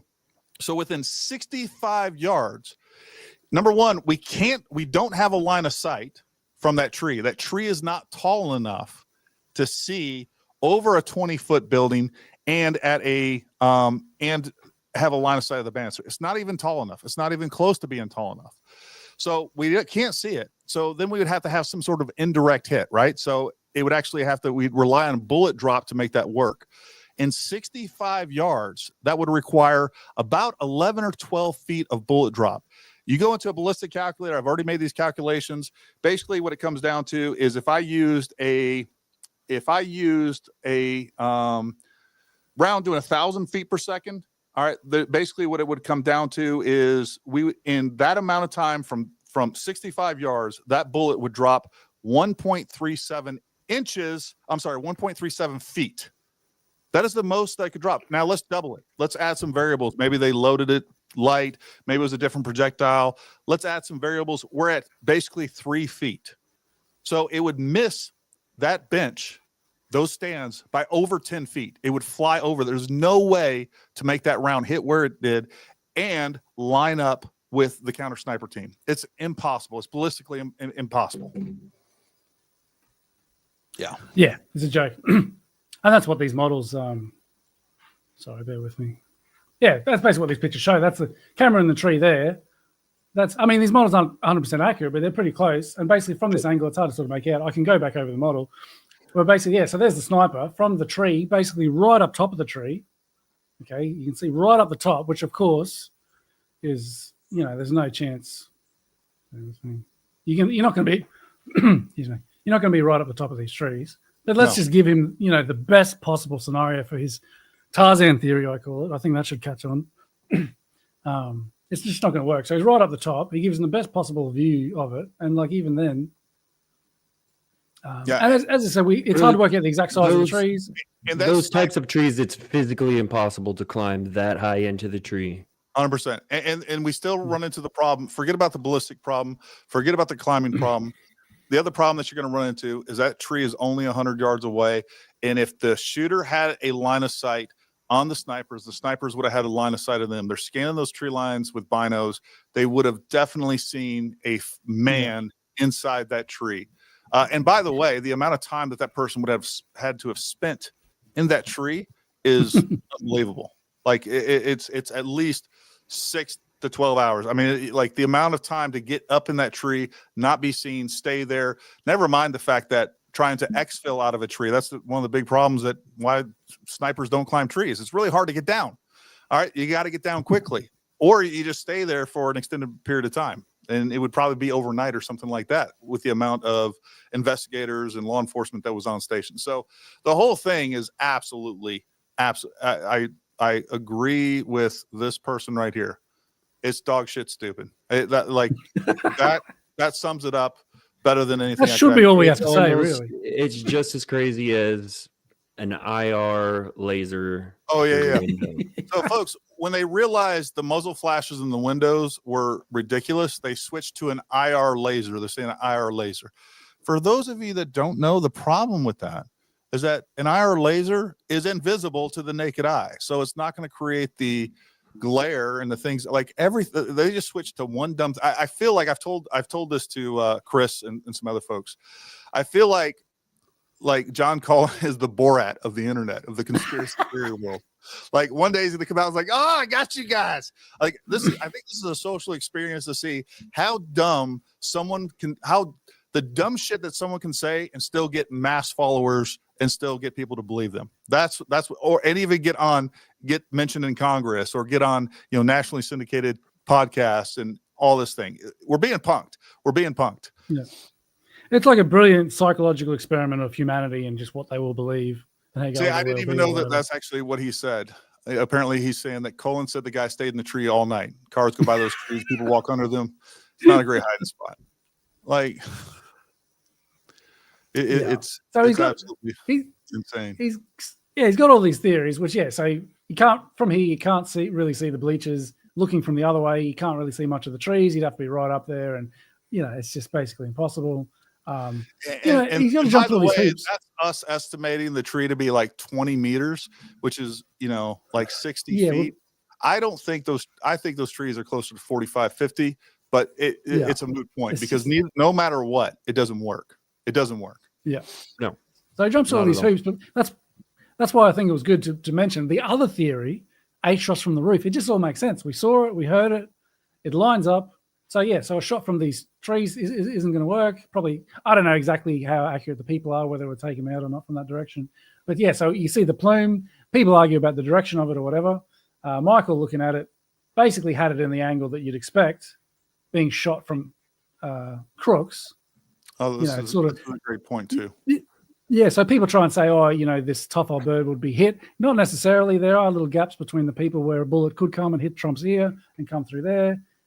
So that's the front looking from Crooks's view. That's looking the opposite direction, and it's hard to sort of see. I think because I've got the where are we? Little model here. I am hopeless flying around this thing. It's so counterintuitive, but we've got crooks on the roof here, and I don't know how to make it look as good as Michael's got it there. I don't know what settings I got to get rid of the pink and all the lines and all that kind of stuff. But basically, this is the same model that we're looking at. He just took a couple of nice little shots from it. So there's Crooks there on the roof. And he shoots. Bear with me. It's seriously like it may look like I'm kind of like a little bit spastic with this, but it's quite difficult. Just bear with me. Maybe you do it that way. I'm literally getting motion sick from you, Chris. Sorry. Well, and it lines up with the video that was shot. A view that you like, and I'll switch it back over. It lines up with the video that was shot. At the first set of bleachers right there before Chris made us all sick. I'm trying. There was a question earlier. The question was, what is Cullen's real name? Somebody said John Hoover XD. That is definitely not his real name. John Hoover is not his real name. John Cullen is not his real name. He's admitted that. Look, his shtick is that he has to go by a fake name because people are out to kill. All right, this is part of his whole scam. Look, I have some real suspicions as to why he's going by a false name, and I'll let you guys think about that. We have a lot of investigators out there that think, and that's one of the things that I wish he would sue me. I want him to sue me because guess what? You take me to court, you're gonna have to give me your real name, and then I'm gonna tell the world what you're hiding. And I'm just telling you that right now. Clearly hiding something because you don't pick a fake name. Yeah, and this whole pretend. He's the guy is the most pretentious guy I've ever. Objectively speaking, forget about the personal stuff and the fact that I think he's just a scam artist. Even if he was 100% legit, I love watching podcasts. I can watch and listen to podcasts all day. I cannot stand to listen to this guy. He's so pretentious. He is so fake. He's so over the top. Just making these clips. And that 7-minute video, I bet I had to cut out almost 20 minutes of extended silent pauses. These dramatic, and you know what happened? Cue the music. Silent shots. Shots coming from places you can't see and shots that you can't hear. They're all around us, folks. They're coming at all of us right now. Somebody just shot at me. Silently. Right now. I got to go back into disguise. Yep. My cats are hiding right now. They heard him. It's absolutely nuts. It's almost hard to watch. It's unbearable to watch. And it's even worse to see Goodman. Well, yeah, I'm not even bringing him up. I'm going to bring him up because he put all my information out there. Yeah. There were some good pictures. I'm not going to lie. So I appreciate that, Goodman, for those good pictures. But he's just sitting there like a dog waiting for a treat because he's just listening to everything that he says. Oh, yeah, no, you're right. Yep. Mm-hmm. Oh, yeah. So a lot of times John Cullen will have Jason Goodman on, and they just sit there and circle jerk each other over nonsense. I mean, just utter, that's a great idea. IR lasers, perfect explanation. Like as soon as they run out of explanation with one thing, they come out with like another bizarre theory that, again, is just from pure imagination. It's like children playing detective. No, exactly. I don't know if you're willing to. Sorry, you go, Nathan. Oh no, I was just gonna say, Goodman, I'm here waiting for you, buddy. You mentioned my wife. That's when you cross the line. Yeah, and look, these guys, that's another real problem. As they come after your family, they attack you personally. Both of them have called me racist and Nazi online. It is personal. And these are degraded the my military service, all sort, you name it. Yep. It's just par for the course for these turds. Just quickly, I first was mentioning I might do a video about John and Jason's theories debunking them months ago. Out of nowhere, Jason comes in, I'll have you know I'm very litigious and you better be very careful about what you say about me, blah, blah, blah, blah, blah. Yeah. And I just said, look, I'm very careful with what I say. I'll just sort of debunk a bunch of your ridiculous theories. Maybe I'll talk about people say you're a bit of a bully. I might use this tweet as an example. This will probably make it in the video. Thanks very much. And then you could tell he was disappointed when he found out I was from Australia, because I guess it's a bit harder to sue. And then he said, oh, well, this must be part of the government program to have propagandists from overseas try to influence Americans or whatever. So anyway, I don't know if, so I was just about to say, if you're willing to risk handing me the controls here, I won't move it around too much. But just before we go forward again, I think it's always good just to remember, we've got the 8 shots. We see the first 2 shots. Everything here sort of makes sense. We don't have to jump through any hoops with any of this. Okay, you got the shooter over there. There's like a little bit of a range from, about here, all the shots. All 8 shots from there, which will take out Trump's here, Dutch, Copenhagen, I think is here, Corey. The hydraulic is behind. You got the plume sort of coming back here. It sort of just works, whereas, okay, all right. I was going to try and swing over to the right, but I won't bother with that. It's just going to hang on. Do you have the picture of all the impacts that if we said they all came from crooks? Is that it? Like these, yeah. Yeah. It's sort of like that. That's sort of a rough thing. Was told by the model maker. It's, there's still fine tuning, but it's something basically like that. And everything just lines up. Okay. It doesn't over from here, from his little line that, as you sort of pointed out, sort of goes back almost halfway through the barn. Yeah. To come through the bleachers or whatever. But yeah, everything sort of just makes sense. There's no hoops necessary. We don't have to be up in trees. They can't even really see the barn anyway, hanging on the little twigs that maybe are sticking out just high enough to be able to see this point. I'm not even sure about that, if it's even possible. There's no hoops necessary. We've got, that's look, going into this, I thought there was a very real possibility of multiple shooters. But, at the end of the day, if you're just focused on the evidence and looking at it, it's like, no, it's like not only is there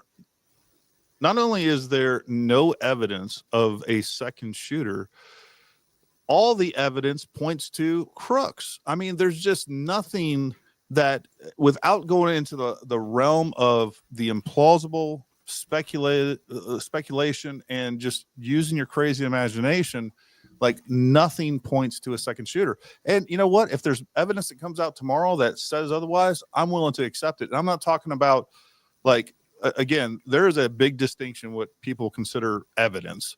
And it boggles my mind because I don't even want to get into that, but again, if there's real evidence, significant evidence that is compelling, that makes sense. Look, I'll change my thoughts on this tomorrow. I have no problem with it. I'll be right there with you. I've got all that. Plus, keep going. It's just there. Yeah, there's no evidence. We've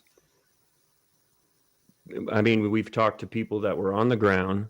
Yeah. I mean, I talked to Dave probably almost every single day and asked him questions ranging from, hey, man, how are you doing, to, hey, did you hear, are you sure that you heard the shots come from that building?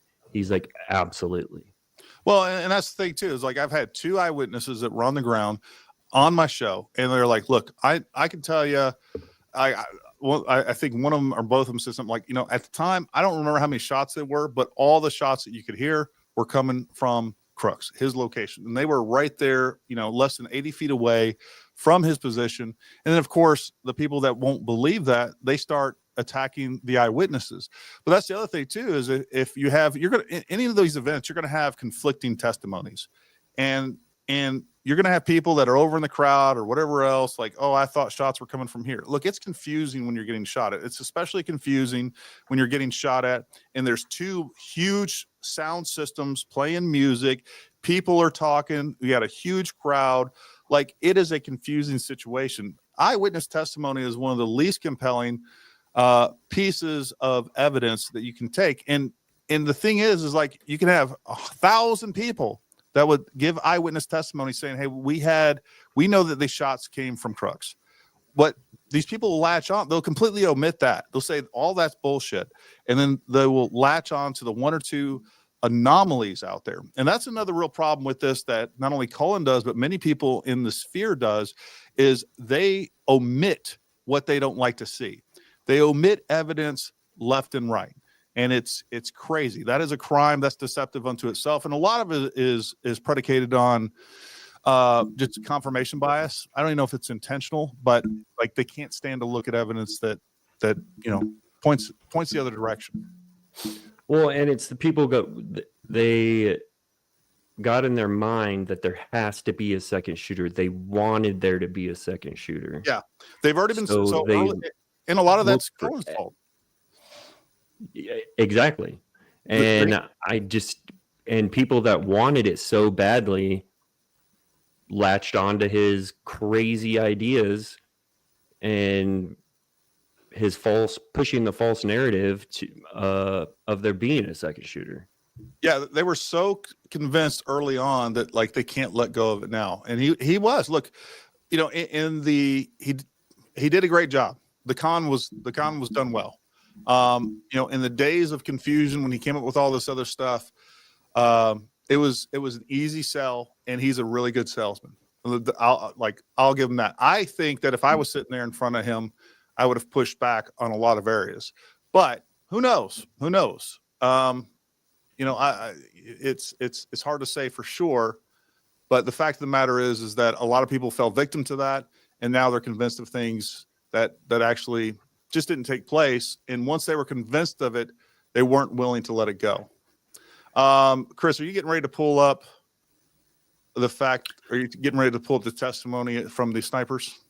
We'll maybe come to that in a sec. I'll just another thing before we go into, I think we'll probably go to his early thing about the his little line.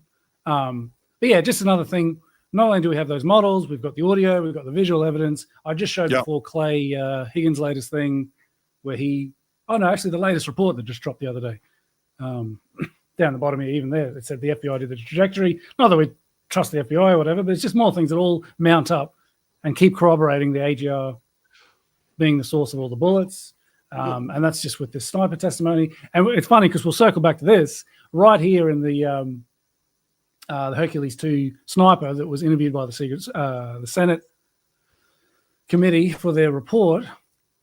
Cullen then latches on that, a few confused statements they to try and say that, they were saying they were getting shot and they must have been getting shot from my little tree and they must have been shooting down here. Well, even in his little report, they say they heard the bullets from the generalized area of either the AGR building or possibly behind it, but they definitely knew the direction. There was no doubt about that. Well, and that's another thing that he likes to conflate is they say we thought there were suppressed shots. Suppressed shots and subsonic shots are very, very different. And what they're talking about is the Hercules 2 team. They're hearing shots. They're right behind that speaker. There's all kinds of things going on. And then they're also hearing the shots through the trees. That sound is going through the trees. It's already masked by a lot of things. They were very confused in what's going on. And then the thing that I'm going to share my screen real fast. Present. It's funny, that suppressed thing that he mentions it. I just showed the bit where it says, I don't know if you've still got it on. Yep, I still got it on yours. Go ahead. Yeah. So right here when they say, could have been beyond it. Yeah, so he says, the generalized area was the AGR building, maybe not the exact building. Excuse me. So hold on, right there. Maybe behind it. That's the one I was getting ready to pull up. So on X, this top page right here, 20, 21, 22, that is shared all the time, saying that in the proof and what they're trying to say is like, hey, the snipers thought they were coming from the trees, or they don't know what the area is coming from. What they completely omit is on the second page right here, where it says could have been beyond it. Wasn't sure if it was the AGR building itself. It could have been beyond it because I didn't hear report from a weapon. Sounded honestly like it was suppressed. They don't say it's subsonic, but again, they intentionally omit could have been beyond it. All throughout this testimony, this sniper, counter sniper team member, he references the direction through the trees of the AGR. That is the context of this. Yeah. And they try to omit that. And they try to omit this second page down here and say, oh, look, this is proof they didn't know where those rounds were actually coming from. That's just a perfect. I think we really got to stress on that for a bit, because that tells you basically if you had to tell someone what John Cullen is like, it would be this paragraph here, because it says shots were coming from the AGR building, but he ignores that and focuses on the bit where he's like, oh, I think they were suppressed. We can hear them. They weren't suppressed. He was mistaken. It's understandable. It's an overwhelming day. The shots are coming behind the trees. You know, it's not hard to think about this stuff. But John Cullen, I don't even think he's read this report. I think someone sent him a screenshot of this paragraph, a screenshot of two other paragraphs about the bullets seeming like they thought they sort of were going between them, and one of them thought his partner was hit. And he just shares them over and over. And he admits, I don't know if he hasn't read it. I don't think it's in the screenshot he shares, because that would be and just so people know, like within this portion of this testimony, and I think there's a couple hundred pages that I've read all through, but right around in this area, the counter sniper team member says, a round passed between us. I thought it hit my partner. Okay, yeah. And again, that shows the amount of confusion that's taking place, because we know that didn't take place. We know that his partner wasn't hit. He says it sounded like it went through soft tissue. We know it didn't go through soft tissue. We know his buddy wasn't hit. All right, that's what we know. I'm not even sure that they're sure that. I'm not sure that it's factual that a round passed between them. I understand that they may have thought that, but basically what it is. It's possible that it did. Go ahead. Yeah, so basically it is. It's the sniper. This is the sniper. You got the two snipers there on that north barn. This is the one that's sort of lying down prone on the right. And he says after somewhere in this report, because I've read all this. These are my notes. It's funny because actually John Cullen responded. He's got me blocked, but he sort of responds to people responding to me, trying to counter my points. And someone, responded to something. So a brilliant point that I was making. I forget what it was, but one of the many. But he responded with, just that bit about the suppressed. He's like, no, someone else said, what about this bit about it being suppressed? Did you not read that part? Cullen comes in. I can find up this tweet later. I saved the address because it was so perfect.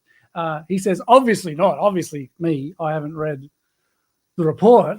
Then I just posted this. This is my notes. I read the whole thing, wrote a note on nearly every page of the report, all 200 pages. And I just posted that and I said, hey, John, where are your notes? And just laughed because no way he's read that, let alone all these other ones I've read. Your audio cut out, Chris. Oh, sorry. Sorry.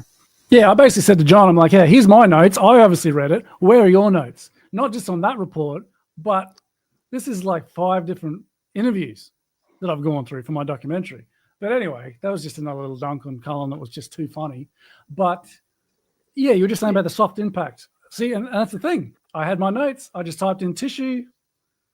Where are we? Boom, page 69. Let's jump to page 69. So this is what happens when you didn't have that lined up.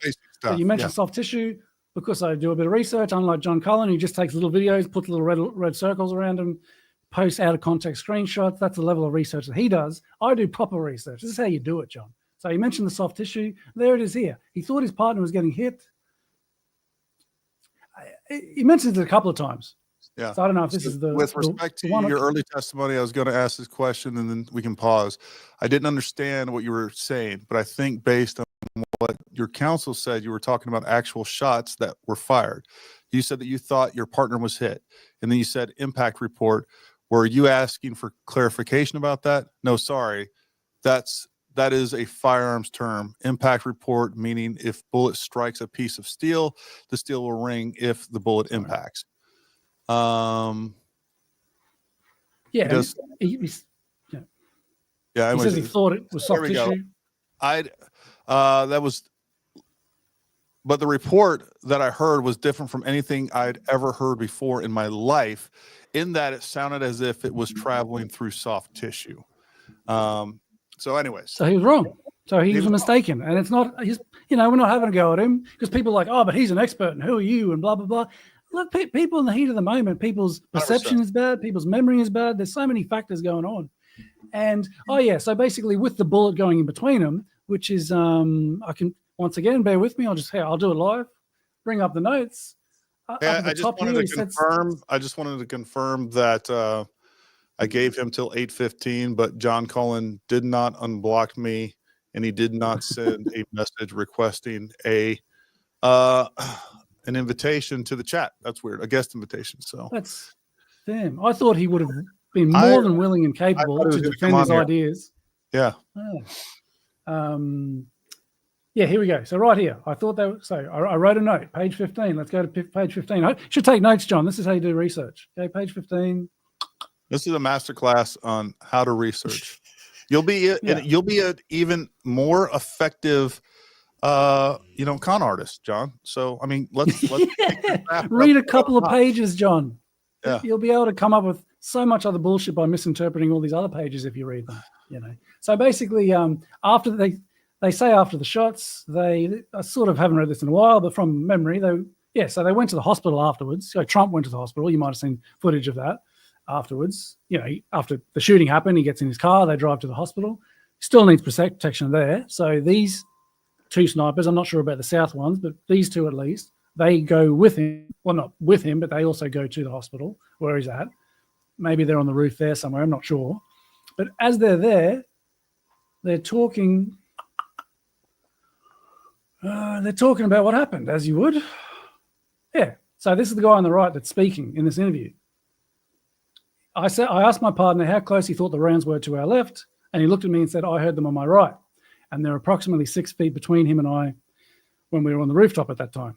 And this is what Cullen takes this and milks it for all it's worth, and he sticks it to his stupid little line that we've still got to get to about how he came up with it so ridiculously in the first place. But he came up with a ridiculous theory, and then all he's done is tried to find any little thing that fits, no matter how hard it is to fit. So basically what's happening here is the guy on the right thinks the shots were to the left. He is correct. The shots were to his left. Let me just quickly. The shots were to his left. Okay. And by the way, only one of those guys had to be wrong. I mean, exactly. Both of them could be wrong. It could be a lot higher above their head or whatever else. Look, I think it's very possible that a shot could have come around there. Again, we are missing at least one round. Peter, correct me if I'm wrong. We're at least missing one round, right? That we don't know where that round went to. So that shot. Yeah, that's right. Yeah. That shot could have been through the trees. We don't know where it went. So it could have been over here. It could have been to both of their right. It could have been more easterly. He could have turned the gun that far. Like at the scheme of things, it's not hard to turn the gun that much. We know that the shots drifted as we're looking at it right now, left to right. All right. And from his right to left. Yeah. That's what we know for a fact. Yeah. And it is possible, we can't really think out, but another shot would have to be undetectable by audio because we've got all the audio. Well, there's just 9. There's also the 10th return shot. But basically 10 shots are on audio. And I'm pretty sure they're all accounted for, aren't they? If there is another shot, which there could be, I suppose it wouldn't have been detected on audio anywhere, which I suppose is possible, but I'm pretty sure the 8 shots were here. And here's the other thing that everybody keeps forgetting. Like there were people intermittently, like all over that compound. Like there were people wandering around over here, over there. Like that's the lack of evidence supporting an eyewitness of seeing a second shooter in a tree or anything else is also proof that there wasn't. Like there would have been people that have saw that. There are people that would have heard those rounds go off that were at the back of that AGR building. Like, again, just like I demonstrated, from 80 yards away, that's still 80 decibels almost from, and 300. If it was, number one, the idea that it was 300 blackout, again, is just pure speculation. We don't know. I think if you were going to put together a vast conspiracy and you were trying to create a patsy, it would be very, very foolish to use a different caliber. Like if I'm going to have somebody else over here shooting suppressed rounds and I'm trying to pin it on a patsy, guess what? We're going to be using the same ammo. And there's not a big difference between subsonic 223 and 300 black. Is there a difference? Yeah, 300 black is quieter. There's no doubt about it. But again, you're leaving proof that two shooters existed. And I don't understand why anyone would do that. Yeah, even Weinstein put push back on him because he's like, so you're saying that the guy in the tree was supposed to take out the snipers on the north barn. Keep in mind that, of course, they couldn't even see crooks. Okay, people they sort of gloss over this point too. They got this big, sophisticated conspiracy, at least two-man shooters with walkie-talkies, pinpointing their. Yeah. So the idea is you got two sniper teams. You've got one here, which we're talking about the interview of at the moment. Plus, there's the other two here. Now, of course, the ones here couldn't even see crooks. So the idea is crooks is here. There's no point to even his take co-conspirators over here. Yeah. Yeah. Take out the guy that can't even see crooks anyway. Leave. They were on a radio. Did do the kill shot. They were on a radio. Yeah. He knew. They can't bring up Google Maps. I'm not a pro. They're this big conspiracy. They can't just look at the map and go, oh, hang on, actually, we've got the two sniper teams. I'll probably take out this one because they can actually see you. Well, these ones can't because of the tree. My point is Cullen suggested or said that crooks had a radio with the other guys, right? So like he would be able to tell them, hey guys, you don't need to take them out. They can't see me anyhow. Yeah. Like why? And when Weinstein said, well, that's kind of weird. You're trying to say that they were shot within milliseconds. We'll come to this point when we go over the footage of the back row. Weinstein's like, well, that's kind of almost superhuman that you got these two shooters that would shoot within a millisecond of each other. And Cullen's like, oh no, they're on walkie-talkies. The guy on the tree's on a walkie-talkie. Not only is he swinging on those little twigs trying to get shots off, he's also on the walkie-talkie and doing all this kind of stuff. But then, bear with me, lost my train of thought there. We're on the walkie-talkies. They can coordinate all that kind of stuff. They couldn't just say, hit the other one. Where was I going with that? Well, you're talking about the back row. Let's go to the back row because somebody brought that up a second ago. I think that's a good place to segue into that. Yeah, but Weinstein even said if a sniper was hitting, if a sniper killed these guys while crooks killed these guys, then it would be obvious that there's two shooters. That's where I was going when you said before. Why would they have evidence of two shooters? And that's exactly what they would leave in this ridiculous theory where they take out the snipers that couldn't even see crooks anyway and left these ones there. But the back row. Oh yeah, but just quickly with that testimony. So it's the guy on the right testifying. He says the shots came to his left. I think he's right. He's correct, I should say. But then the guy on the left, his partner, he looked at me and said, I heard them on my right. So this guy thinks the shots were over here. So basically what you have is this guy correctly identified, the one on the right, correctly identified the shots were to his left. The one on the left seemed to be mistaken. Or again, I'll even give it to him that it is possible that a round went between them. But what is not possible is that round came from the trees, went between them, and actually hit the benches. That's not possible, period. And it's unplausible, unlikely, downright stupid that we would have a shooter in the trees 100 yards from their position and then also pretend that if there was a shooter in the trees 100 yards from their position that the counter sniper team wouldn't see them as they're scanning those trees with binos. 100 yards, you would see them with the naked eye, much less with 15, 20x binos, whatever they got going on. And Pat Jack actually brought up another great point. The wind was blowing crazy that day. So they would lose, whoever's in that tree would lose visibility, gain visibility, lose visibility, gain visibility. It's ridiculous. Anyways. Well, and for the counter sniper that said that he heard him coming from the right, you're talking about the wind. Maybe he did hear it from the right. I mean, from my experience in Afghanistan, when you get shot at and you don't know where it's coming from, you don't see the person. Sometimes you think it's coming from behind you, but really it's coming from in front of you. You're dealing with left echoes or to the right. You're dealing with echoes. You're dealing with it's confusing. You weren't exactly. And these guys were totally caught off guard because they can't see him. 100%. That's why they flinched the way that they did. Everybody knows that flinch. Cullen takes that as evidence, as absolute proof it came between them. And if he actually said it, I didn't have time to compile all these sort of angry tweets or whatever, but someone's just like, look, I don't think they actually had a bullet between them. And he basically says something to the effect of, if you are saying that they weren't getting shot at and a bullet didn't come between them, then fuck you, you're a spook. Yeah. So anyone out there that thinks, I don't know if they were actually getting shot at, John Cullen says, fuck you, you're a spook. That's John Cullen. Yeah.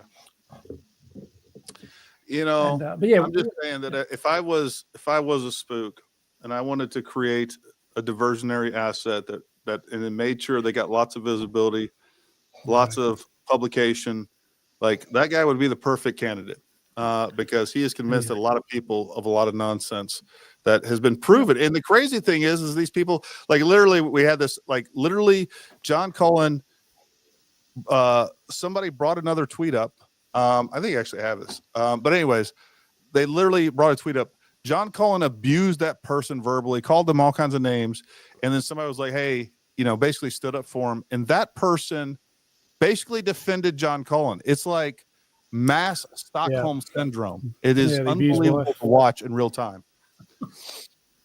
The point here is everybody, you need to, you know, not be so easily persuaded, right? Like, you know, skeptical. Yeah, be skeptical. I mean, it's always good to be skeptical, 100%. Yeah. You ready to talk about the back row? Back row, yeah. I reckon it's good to just this first video that went viral because he basically just he's got the railing hit and he's got Dutch getting hit on the second bullet. He pretends, I don't know if he pretends or he doesn't even know. He pretends that there was one bullet. He draws a trajectory through those two, and then he also he talks about this other guy, the man in the white shirt, getting shot and falling down. The guy with the hat, he doesn't get shot, but that was his first thing. That's how he came up with this theory in the first place. And it's like they say somewhere, you can't be reasoned out of. This is if he believes what he says, but you can't be reasoned out of a theory that you were not reasoned into. So if he started from this thing that makes no sense. There's really, as I said, if he believes what he says, I'd love to know what the chat thinks, you know, because we go back and forth. But does he actually believe the stuff he says? No, I genuinely don't think he believes.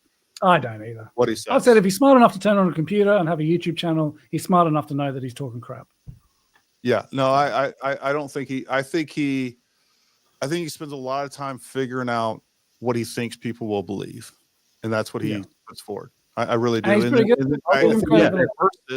I think he genuinely rehearses telling the story, being dramatic, putting music in there. I mean, it genuinely is a form of hypnosis, right? Like he's telling the story. He's got the music going on. It's just, you know, to me it's so obvious. I wish it was more obvious to other people. Is this one? Oh, actually, I have to share my tab. So just bear with, because otherwise you won't get the sound. Let me just. Bear with me 1 second. Present tab. First time stream here, people. So I think we're doing all right. Wait, hold on. I think John Cullen did show up. Hold on. Let me see if he's here. Really? Oh wow. Oh, there he is, right there. John Cullen. Yeah. Hey, John. buddy. How's it going, Johnny? Nice of you to join us. I am John Cullen. Shut up. Oh, John Cullen is here. He's here, but he's got nothing to say for himself. I mean, why bother? Yeah.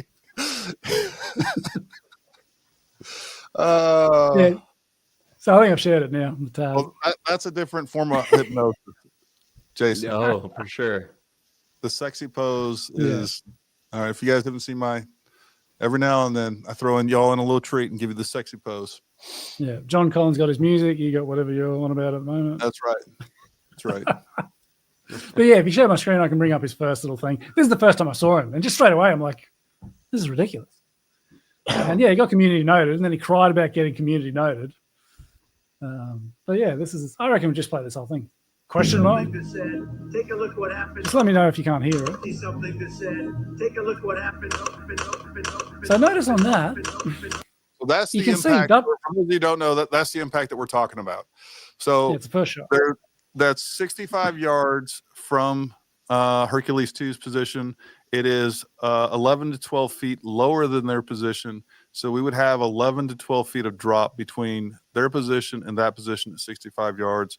It is completely implausible. Yeah. And you can see he shows that same shot over and over. You can tell that the guy to the left of him isn't getting hit yet. But he still draws a line there anyway. But anyway. Because the point is he's trying to say that this guy got hit by the same bullet as this one. So therefore, let's draw a line to the trees. And not actually be no one concerned got about whether hit the trees that could round. even. Yeah, and there's another guy that he focuses on that he reckons he gets shot over here.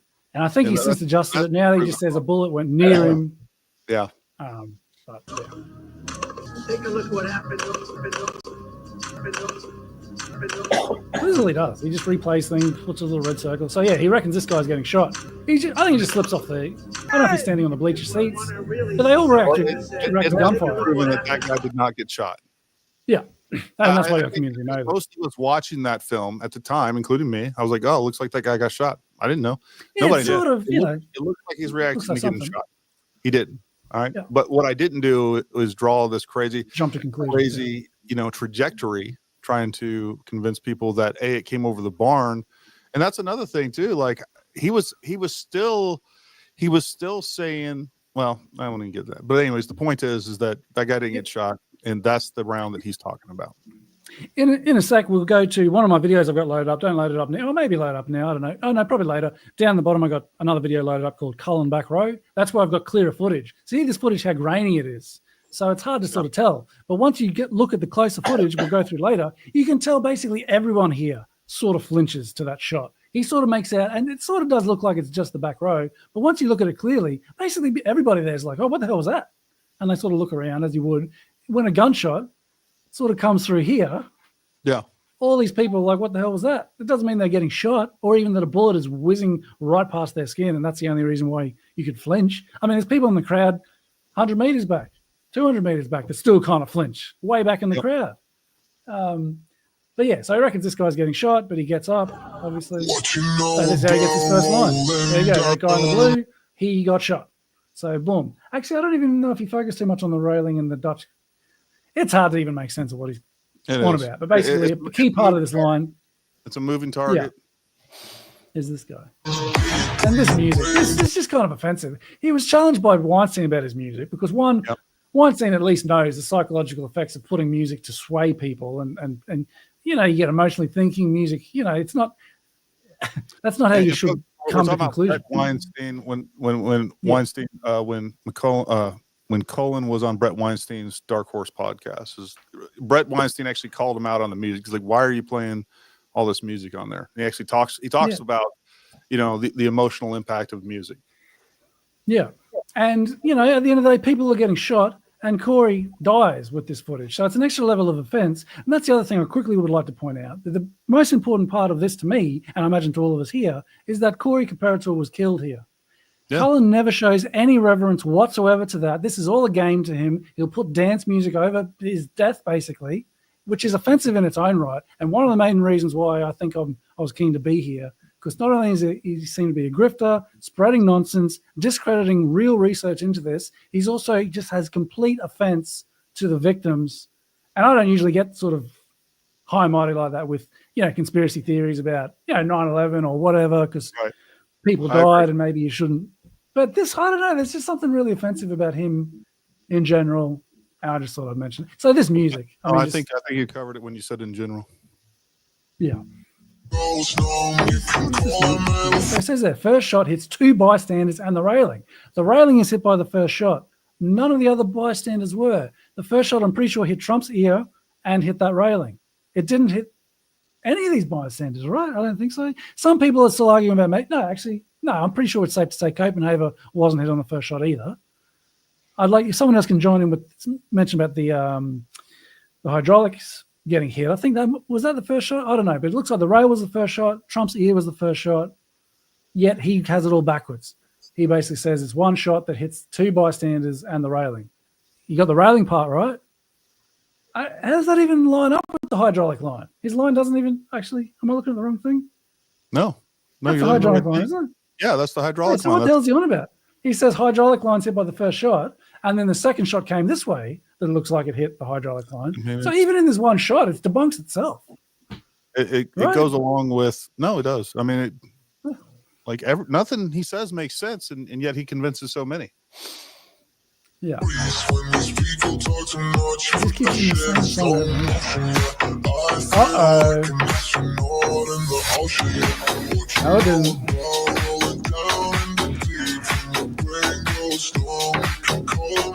Got that one. I'll give you that one. We're gonna get copyright strike for all the music. Oh yeah. Yes, it did.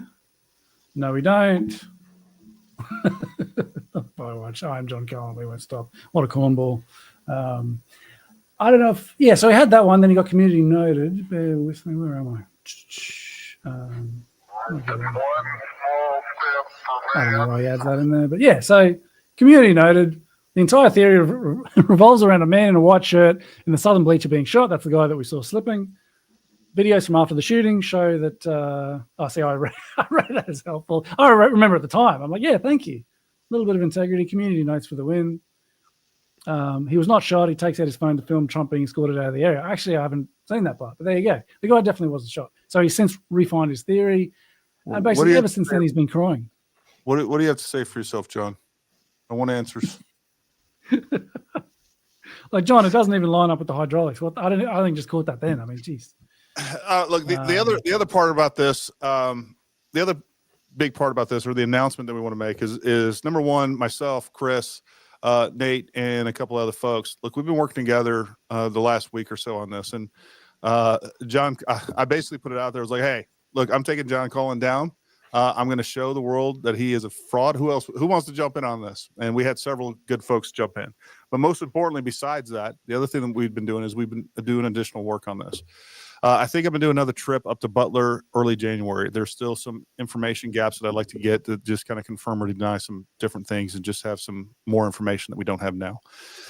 But what we've done is we put this great group of people together that are very consistent as far as putting the priority is the truth, right? In presenting fact-based, evidence-based information. And I think we're going to start doing some additional regular podcasts that will cover whether it's J13 or some other things like that we can do like this. That'll be outside of, the Dangerous Liberty podcast. So I'm looking forward to doing that. I do think. Yeah, me too. I really do believe that, citizen journalism is where it's at. And we see that with podcasts. We see that with people trying to uncover facts. Like, there is no faith left. There's no credibility left in the mainstream media or John Cullen, but there's no credibility left in the mainstream media. And I think it's folks, like-minded folks like us, that can actually be a really good source of information and at least do our very best to present you with reliable facts. And that's why it's important to get things right. So we'll be planning some regular podcasts. I don't know if it'll be once a week or maybe once every 2 weeks, something like that.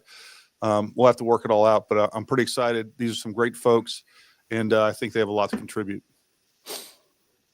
Yeah, so this is all crying. It's been great. I mean, all we're after is the truth. That's it. 100%. Just the truth. Don't know if you want to queue up that. I got that video down the bottom, Cullen back row, because I think that's a good little video that'll piggyback onto this. Take a look at what happened. So I'll just quickly tee it up. So yeah, this is good quality footage, and you can sort of see Copenhagen. I've got a few different angles, I think. Do I? Yeah, but basically, this just shows Cullen's wrong, and then it jumps to Cullen talking absolute nonsense. Oh, because you can see Copenhagen's arm does not get hit here, but then as he's showing footage to Brett Weinstein, his footage is all kind of pixelated, and it kind of looks like something is whizzing past his arm. And there's even a point here where Brett Weinstein says, "Oh wow," but I don't know if I don't think he's manipulated. Well, it's possible. I don't know exactly what happened. Could just be pixelation, zooming in a million times on grainy footage.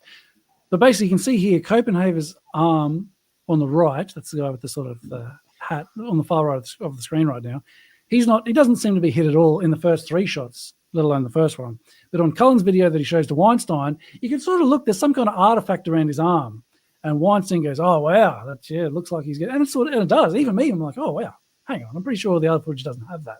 So this is much clearer. Then it jumps to Cullen doing his dance for a couple of minutes, but I reckon it's worth, see how we go. Just you can stop it whenever you think, but I honestly reckon it's worth just This just sort of explains the back row pretty well, I think. So I play? Yeah, play. Yeah. See something that said, take a look at what happened. If you want to really see something that said, take a look at what Look at happened. these people down here. Take a look at what happened. You can pause it too, I think, Tony. All right, that chart's a couple of months old, and if you want to really see something that said, take a look at what happened.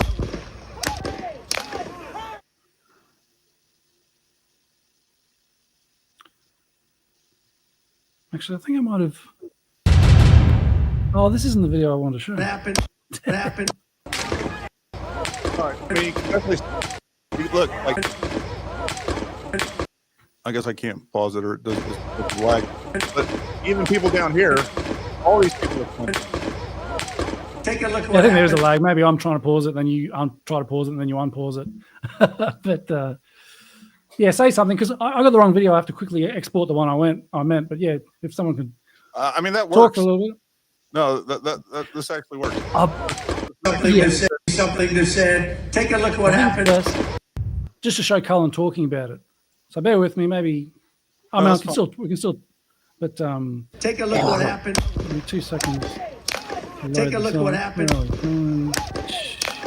Take a look at what happened. The idea that it was take a look at what happened. Back row is not true. Definitely. Sorry, hang on. No, I'm You also see all of these people flinching. So it's just not just the back row point. I mean, take a look at what happened. There's a lot of. But yeah, we definitely got here. It's just that the back row is skylined, so we see them more. That's what I believe is going on there. Yeah. Where's my? What else you got, Chris? Bear with me. I had it all. I swear I had it all set up, but now it's. Let's go to this view real quick. Yeah, maybe someone else. I got to look for a sec. Pete. We probably need to wrap this up in the next 10 minutes. We've been going 2 hours, but Pete, what do you got? What do you got to add to this? Anything we missed? Anything you'd like to throw in there? Well, I don't know if you want to cover the part about the media for months was reporting that Dutch was shot twice, and then October 14th, the new information came out. Tom Lamas, his interview with Dutch and Copenhagen, pretty much clearly indicated that Dutch was only shot once, and Coven insists that Dutch was shot twice, despite the October 14th evidence. And it looks like Cullen is betting the ranch on Dutch being shot twice, claiming that that's how he's going to demonstrate that there were two shooters. Hold on real quick. Tom, if you're not going to contribute to this, if you want to ask some questions, like relevant questions, I'll let you stay. If you're just going to talk shit, I'm going to ban you. I'm not. That's not what we're going to do here. So if you have relevant questions, respectful questions, you weren't here from the beginning. You just showed up just a few minutes ago. So just stop. So either go back and start over from the beginning, where we preface everything that we're talking about right here. And the fact of the matter is everything that we're talking about is fact based. Unlike your buddy Cullen. All right. So if you want to go navel gaze on Cullen, that's fine. But here you're going to be fact based, and you're going to ask relevant questions. You're going to contribute, or you're going to leave. Period. All right. That's just the way this is going to work. All right. Sorry, Pete. Go ahead. So what I was just saying is that not too long ago, Cullen clearly stated that he, in order to demonstrate that there was two shooters, he was counting on David Dutch being shot twice, and it's just simply false. He was shot on my once. screen while Pete's talking. Sorry to interrupt, Pete. I got the reports on my screen related to what you're talking. Oh, damn it! Not that one. Sorry. Dave shot back row. Give me 1 sec. Share screen. We'll get there. Boom, boom. Try that. Share Chris now. All right. Oh, hang on. Oh shit, hang on. Bear with me. Damn it. Open. Is that what I want to do? Bear with me. I don't know if we can. Yeah, so basically this is Cullen's proof of Pete, I don't want to take over here, but basically it's it's just mistaken sourcing. You can't really see here, but basically there's one Fox News report about, someone that we heard, third party, said he was shot twice. It gets repeated by the New York Post, and then it gets repeated again by the original news reporter. So it's just an initial wrong report that said two, but then Pete, you can probably, I didn't mean to interrupt you, but this basically backs up what you're saying about. Yeah, none of those articles goes beyond dates in August. So he's completely ignoring the most current information that we have on October 14th from Tom Lamas of NBC News and the interview that he did with Dutch and Copenhagen. Yeah. There was a question brought up, and this is a relevant question. Look, Cullen has, and I wasn't even aware of this when all this stuff went down, and really not until just recently about what he covered in Vegas. I've talked about my thoughts on Vegas. We know someone that was killed in Vegas. Her husband, she died. Her husband is a good friend of mine. I stayed away from commenting on Vegas out of respect for them. I'll just put this out there that what I do know is that his theory, amongst other things, because I'm not as well versed on it, but what I do know that I can factually state is that what he says, there was helicopter gunships at Vegas, which is completely ridiculous.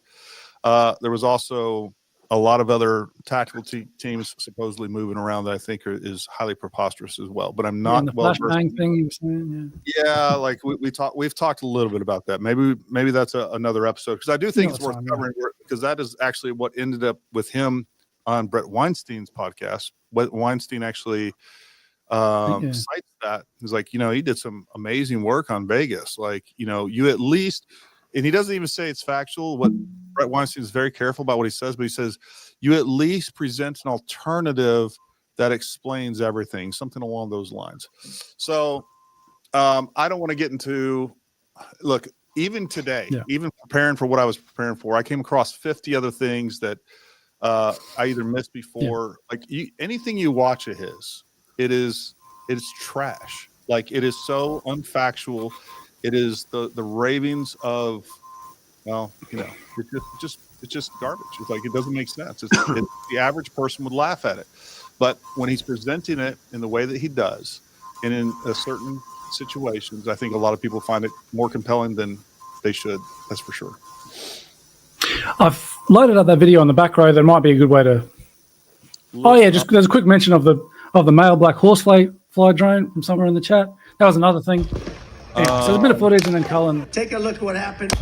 Oh yeah, just quickly before I forget though, there was that theory of like you see a little bug fly across the camera somewhere from some footage on the other side of the fence, and I'm pretty sure it was his partner Jason that was just going ham on like some drone related guy, and the guy's like, "Look, that's a bug." I mean, what the hell? Anyway, that's a whole other thing. Oh yeah, the UFO spotted her. Yeah, they're everywhere. There was like 20 of them flying around that day from all the different bugs and birds or whatever that were flying. Yeah. But yeah, so we see sort of what happens here. Copenhagen wasn't hit. It's important that footage, I think it comes up later. Take a look at what happened. I think this one, I zoom in. Everybody. Look at that. Everyone. As you would. Bullets in general area. He sort of he said something like, "Oh, so you think they're just moving at coincidentally the exact same time a bullet was coming through?" He's like, yes. And it's not really a coincidence. Not coincidence. It's like it's a response mechanism. Yeah, I mean, what an interesting 1 in a million coincidence. It's all as if like they have to all be getting shot or having a bullet buzzing right past their cheek. Because he uses grainy footage, I don't think, hey, let's send him this footage. This is clear footage. Hey, John, you're all about following the evidence where it leads. Let's use the better footage from now on. I completely agree with Snake Farm here, and I can't stress that enough. Like, I didn't realize how pervasive just like how much his theories had spread until I started hearing them repeated. I was hearing these different specific things repeated that clearly came from a single source, and it wasn't until later on that I found out that they all originated from him, because nobody else was putting out the way things were said, the very specific things were said. Very, very persuasive. Like, he went again, just going on. He went on Brett Weinstein. I'm sure there's millions of views on that. He went from like 10,000 followers on Twitter to like over 100,000 followers. He went from almost nothing on Patreon to there's like 4,000 or 5,000 subscribers, but almost 1,600 paid subscribers. So, again, he's had tens of millions of views in one form, either directly or indirectly. So these have kind of infiltrated their way into, just our culture and the way that people perceive this. And the problem is people see that drive-by thing, that initial thing, and now they're like, oh, that's true. This guy proved it. And most people aren't going to go back and research the way that we have. Well, they're not going to go back and get updates and find out that old theory was long debunked, even by the guy that put that theory out to begin with. So it's confused the masses. And it's caused a problem. It's a real problem. He's a real problem in this community. He shouldn't be taken seriously. He has zero credibility. And I hope people learn something from this podcast. We're going to basically wrap this up. Any final things? Could we just play out this video? Which one? Yeah. So, just the one. Take a look what happened. Take a look what happened. Let's go to Cullen. What he does with it. He's got evidence of everyone getting shot. Look at that. She's got to be getting shot. Right? What other explanation could there be? Oh, that's her purse. Cullen put it out. Oh, her purse got shot. Yeah. But we saw her. That's the one. That's her, right? With the pink hat. Yep. Look at her here. That's what it looks like in a nice clear video. Take a look what happened. Right. For then Cullen. Oh, because he's manipulated the video. Or I was wondering that if it's it's either been manipulated or something else is taking place. Quality. But the reality is that the quality sucks. And I do think that's a really cool thing that you showed a second ago, in that even I couldn't explain the back row flinch. Well, there isn't a back row flinch. It's an entire stand. Like, everybody's flinching in one form or another. Again, I only just saw that last night. Yeah. Yeah. The people in the back row are skylined, so we see them more prominently. But now that we're actually looking at a better definition of the video, you can see the rest of everybody in those bleachers are flinching in one form or another. That's pretty profound. Yeah, everyone's moving. Look at that. Turn the sound off. Look at that. See, except for the guy in the glasses and the green, he's definitely a veteran. Yeah, he doesn't flinch at all. He's like, some people a bit more seasoned. But honestly, considering everything we've done, these next couple of minutes of Cullen is just hilarious. Okay, because the way he delivers it, considering we know all the facts that we've laid out and we know what he does, just honestly let this. I think it's 2 or 3 minutes of him talking about this, just making a fool of himself. This one. No. Go back to the back row. Okay. The one we were just on. Oh, back row. Back row, yeah. Sorry, I screwed that up. Basically, the way I edited it, I've got that footage, and now this is Cullen talking about it. And listen to it. Just listen. Let's let him speak. Uh-oh. See, this is why ballistic evidence matters.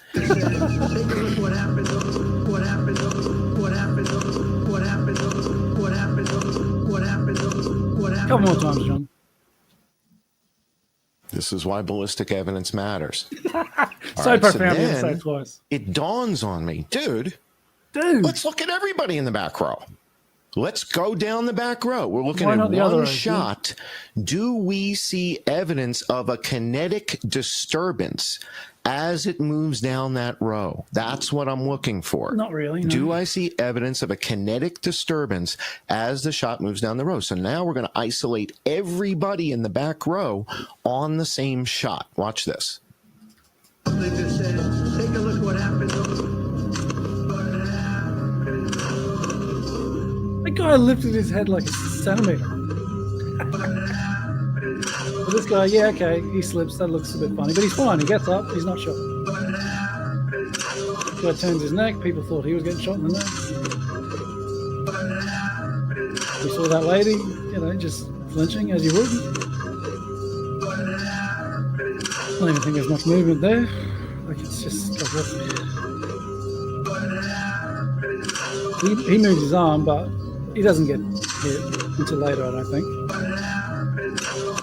We won't have time to get to it, but just quickly, he tries to argue that because the rail hits Copenhagen and Copenhagen takes a split second to move his arm, he thinks him moving his arm is a second Actually, he does say it in this clip, I think. If he doesn't, I'll mention it. I think he says it. He just says more ridiculous stuff. See that little bit of dust or whatever it is? It sort of looks like something's going on there. But as we saw in the clear footage, and I'll show it again at the end here, there's nothing going past his arm. But on this video, it sort of looks like it. So I don't know if it's been manipulated or that's just a pixel artifact from low quality zooming. Well, if you go back to the clear video, Yeah. That lady in the pink hat doesn't appear to even be holding a purse. That's her sleeve. Yeah. Of her shirt. She jerks her arm very quickly. Yeah, she just jerks it because she's scared. Because they have no idea what the hell's going on. See right there? You see how she moved it just before? Right? Yeah. So he put that in with it. He just manipulated this. And if he didn't manipulate it physically, definitely added some verbal. Yeah, but let me just jiggle jitsu on the same.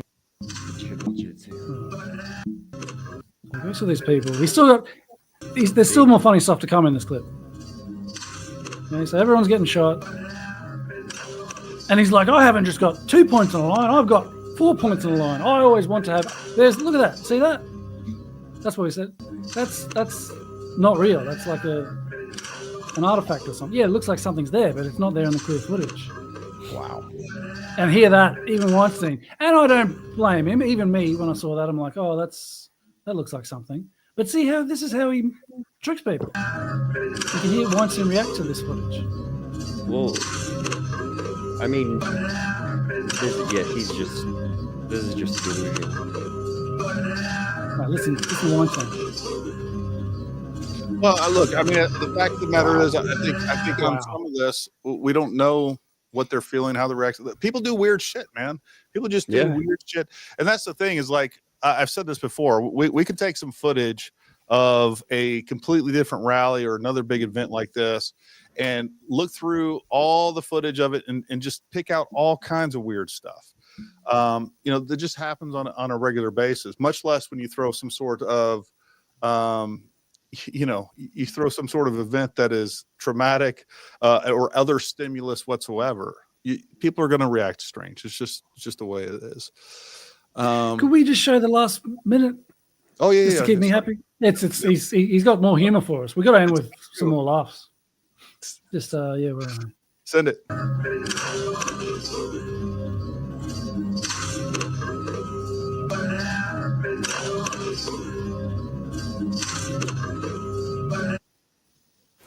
Did you catch that or no? Oh, I did. All right. What I'm about to do is blow your mind. What you're seeing here are two different shots. The shot that hits the railing is not the same shot that hits the guy in the black pants and the white shirt. The shot that hits the guy in the black pants and the white shirt in the hip or in the liver, he's not getting shot there, is actually a millisecond after the shot that hits the rail. This is in between. So the shot's going to hit the rail first, and then you're going to see the guy in the black pants, white shirt get hit. But there's no audio for this supposed second shot. Watch carefully. You're watching the corner rail puff of smoke.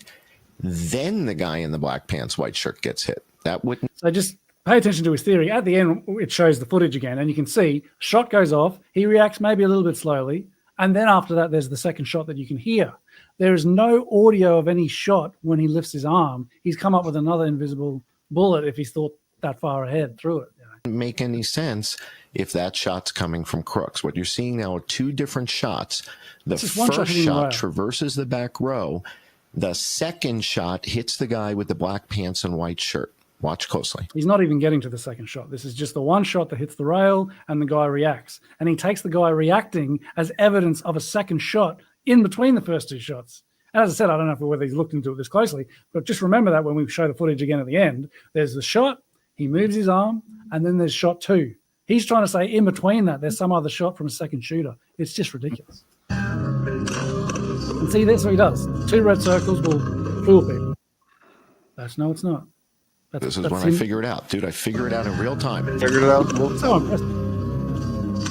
So impressive. It's just the reaction to the first shot. Take a look at what happened.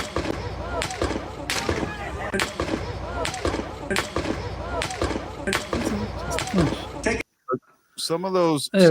shots that you guys are hearing are actually the sonic crack of John Cullen stroking himself off right now. That's actually what you're hearing.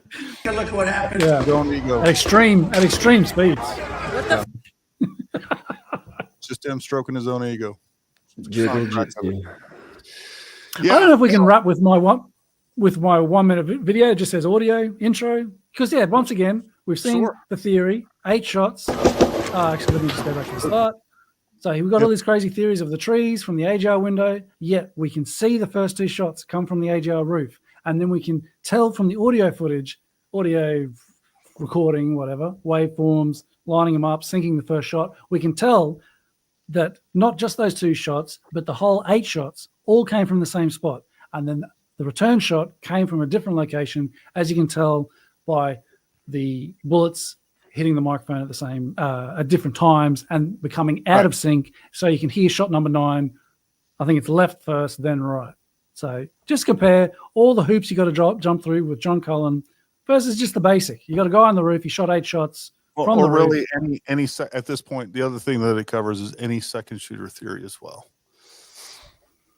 Yeah, because so basically out of the 9 shots, I didn't cover the 10th one because the principle's already done in the 9 shots. But you could also do the same thing then. Shot 10 comes from a different place from these 2 shots. So technically there are 3 shooters, but there's 1 assassin, a would-be assassin, and 2 law enforcement return fire. Yeah. So 100%. We see the 8 shots are just from 1 shooter. So it's coming, just wait. So we see the first 2 shots. And you might need to pause it at home and watch this a few times, but it's there. Casing and replay. Slight replay. Audio's a little bit late. There's probably a lot of explanation. Anyway, then the second one we see the gas. Oh yeah, I forgot to change it from smoke. I don't know much about it. Multiply. Yeah. Yeah, it bugs me. I got a little spelling error down the bottom. I'm supposed to say, not a spelling error, but just an extra word. Shot 9 reaches the left microphone before the right. That's what it's supposed to be. Look what happened. They all line up. All 8 line up perfectly. Boom, that one splits up. Look what happened.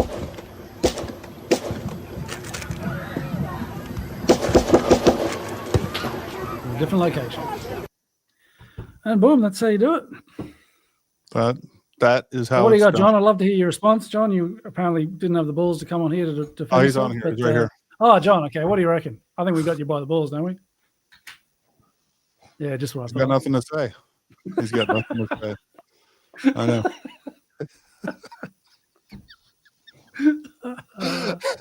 No, this has been so much fun. Since I got to say, since being in the little group chat, researching this, you're all great people. I love you all. People here in the call, people in the group chat. Shout out to our, So glad we're in touch. I'd love to do another stream on the case in general and other news stories.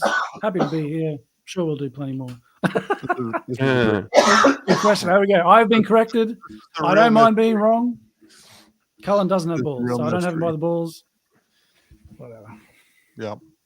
All right. Listen, folks, we really appreciate you tuning in. It's been fun. Again, I do think I think this is important. And yes, as I stated before, some of this is personal, and I think it's rightfully so. I'm not going to back down from this guy.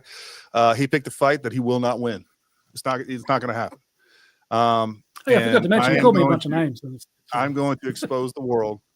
You're not going to scare my family. You're not going to call me a racist, Nazi, all this other things. You're not going to disparage my and everybody. Both John Goodman and Cullen have disparaged military service time and time again. And I do think there's a real reason why John Cullen goes by a false name. And I think if his identity is ever uncovered, he's not hiding it because he's afraid of somebody killing him. He's hiding it because he's afraid of someone finding out his past. And I don't know. Maybe you guys do some research. I agree. On there. So anyways, folks, I really appreciate you tuning in. We're going to be doing this again soon and maybe cover some other topics. And yeah, man, this was great. Chris, thanks for coming on. Nathan, Pete, thanks for coming on. You got it. Thank you guys. John Cullen.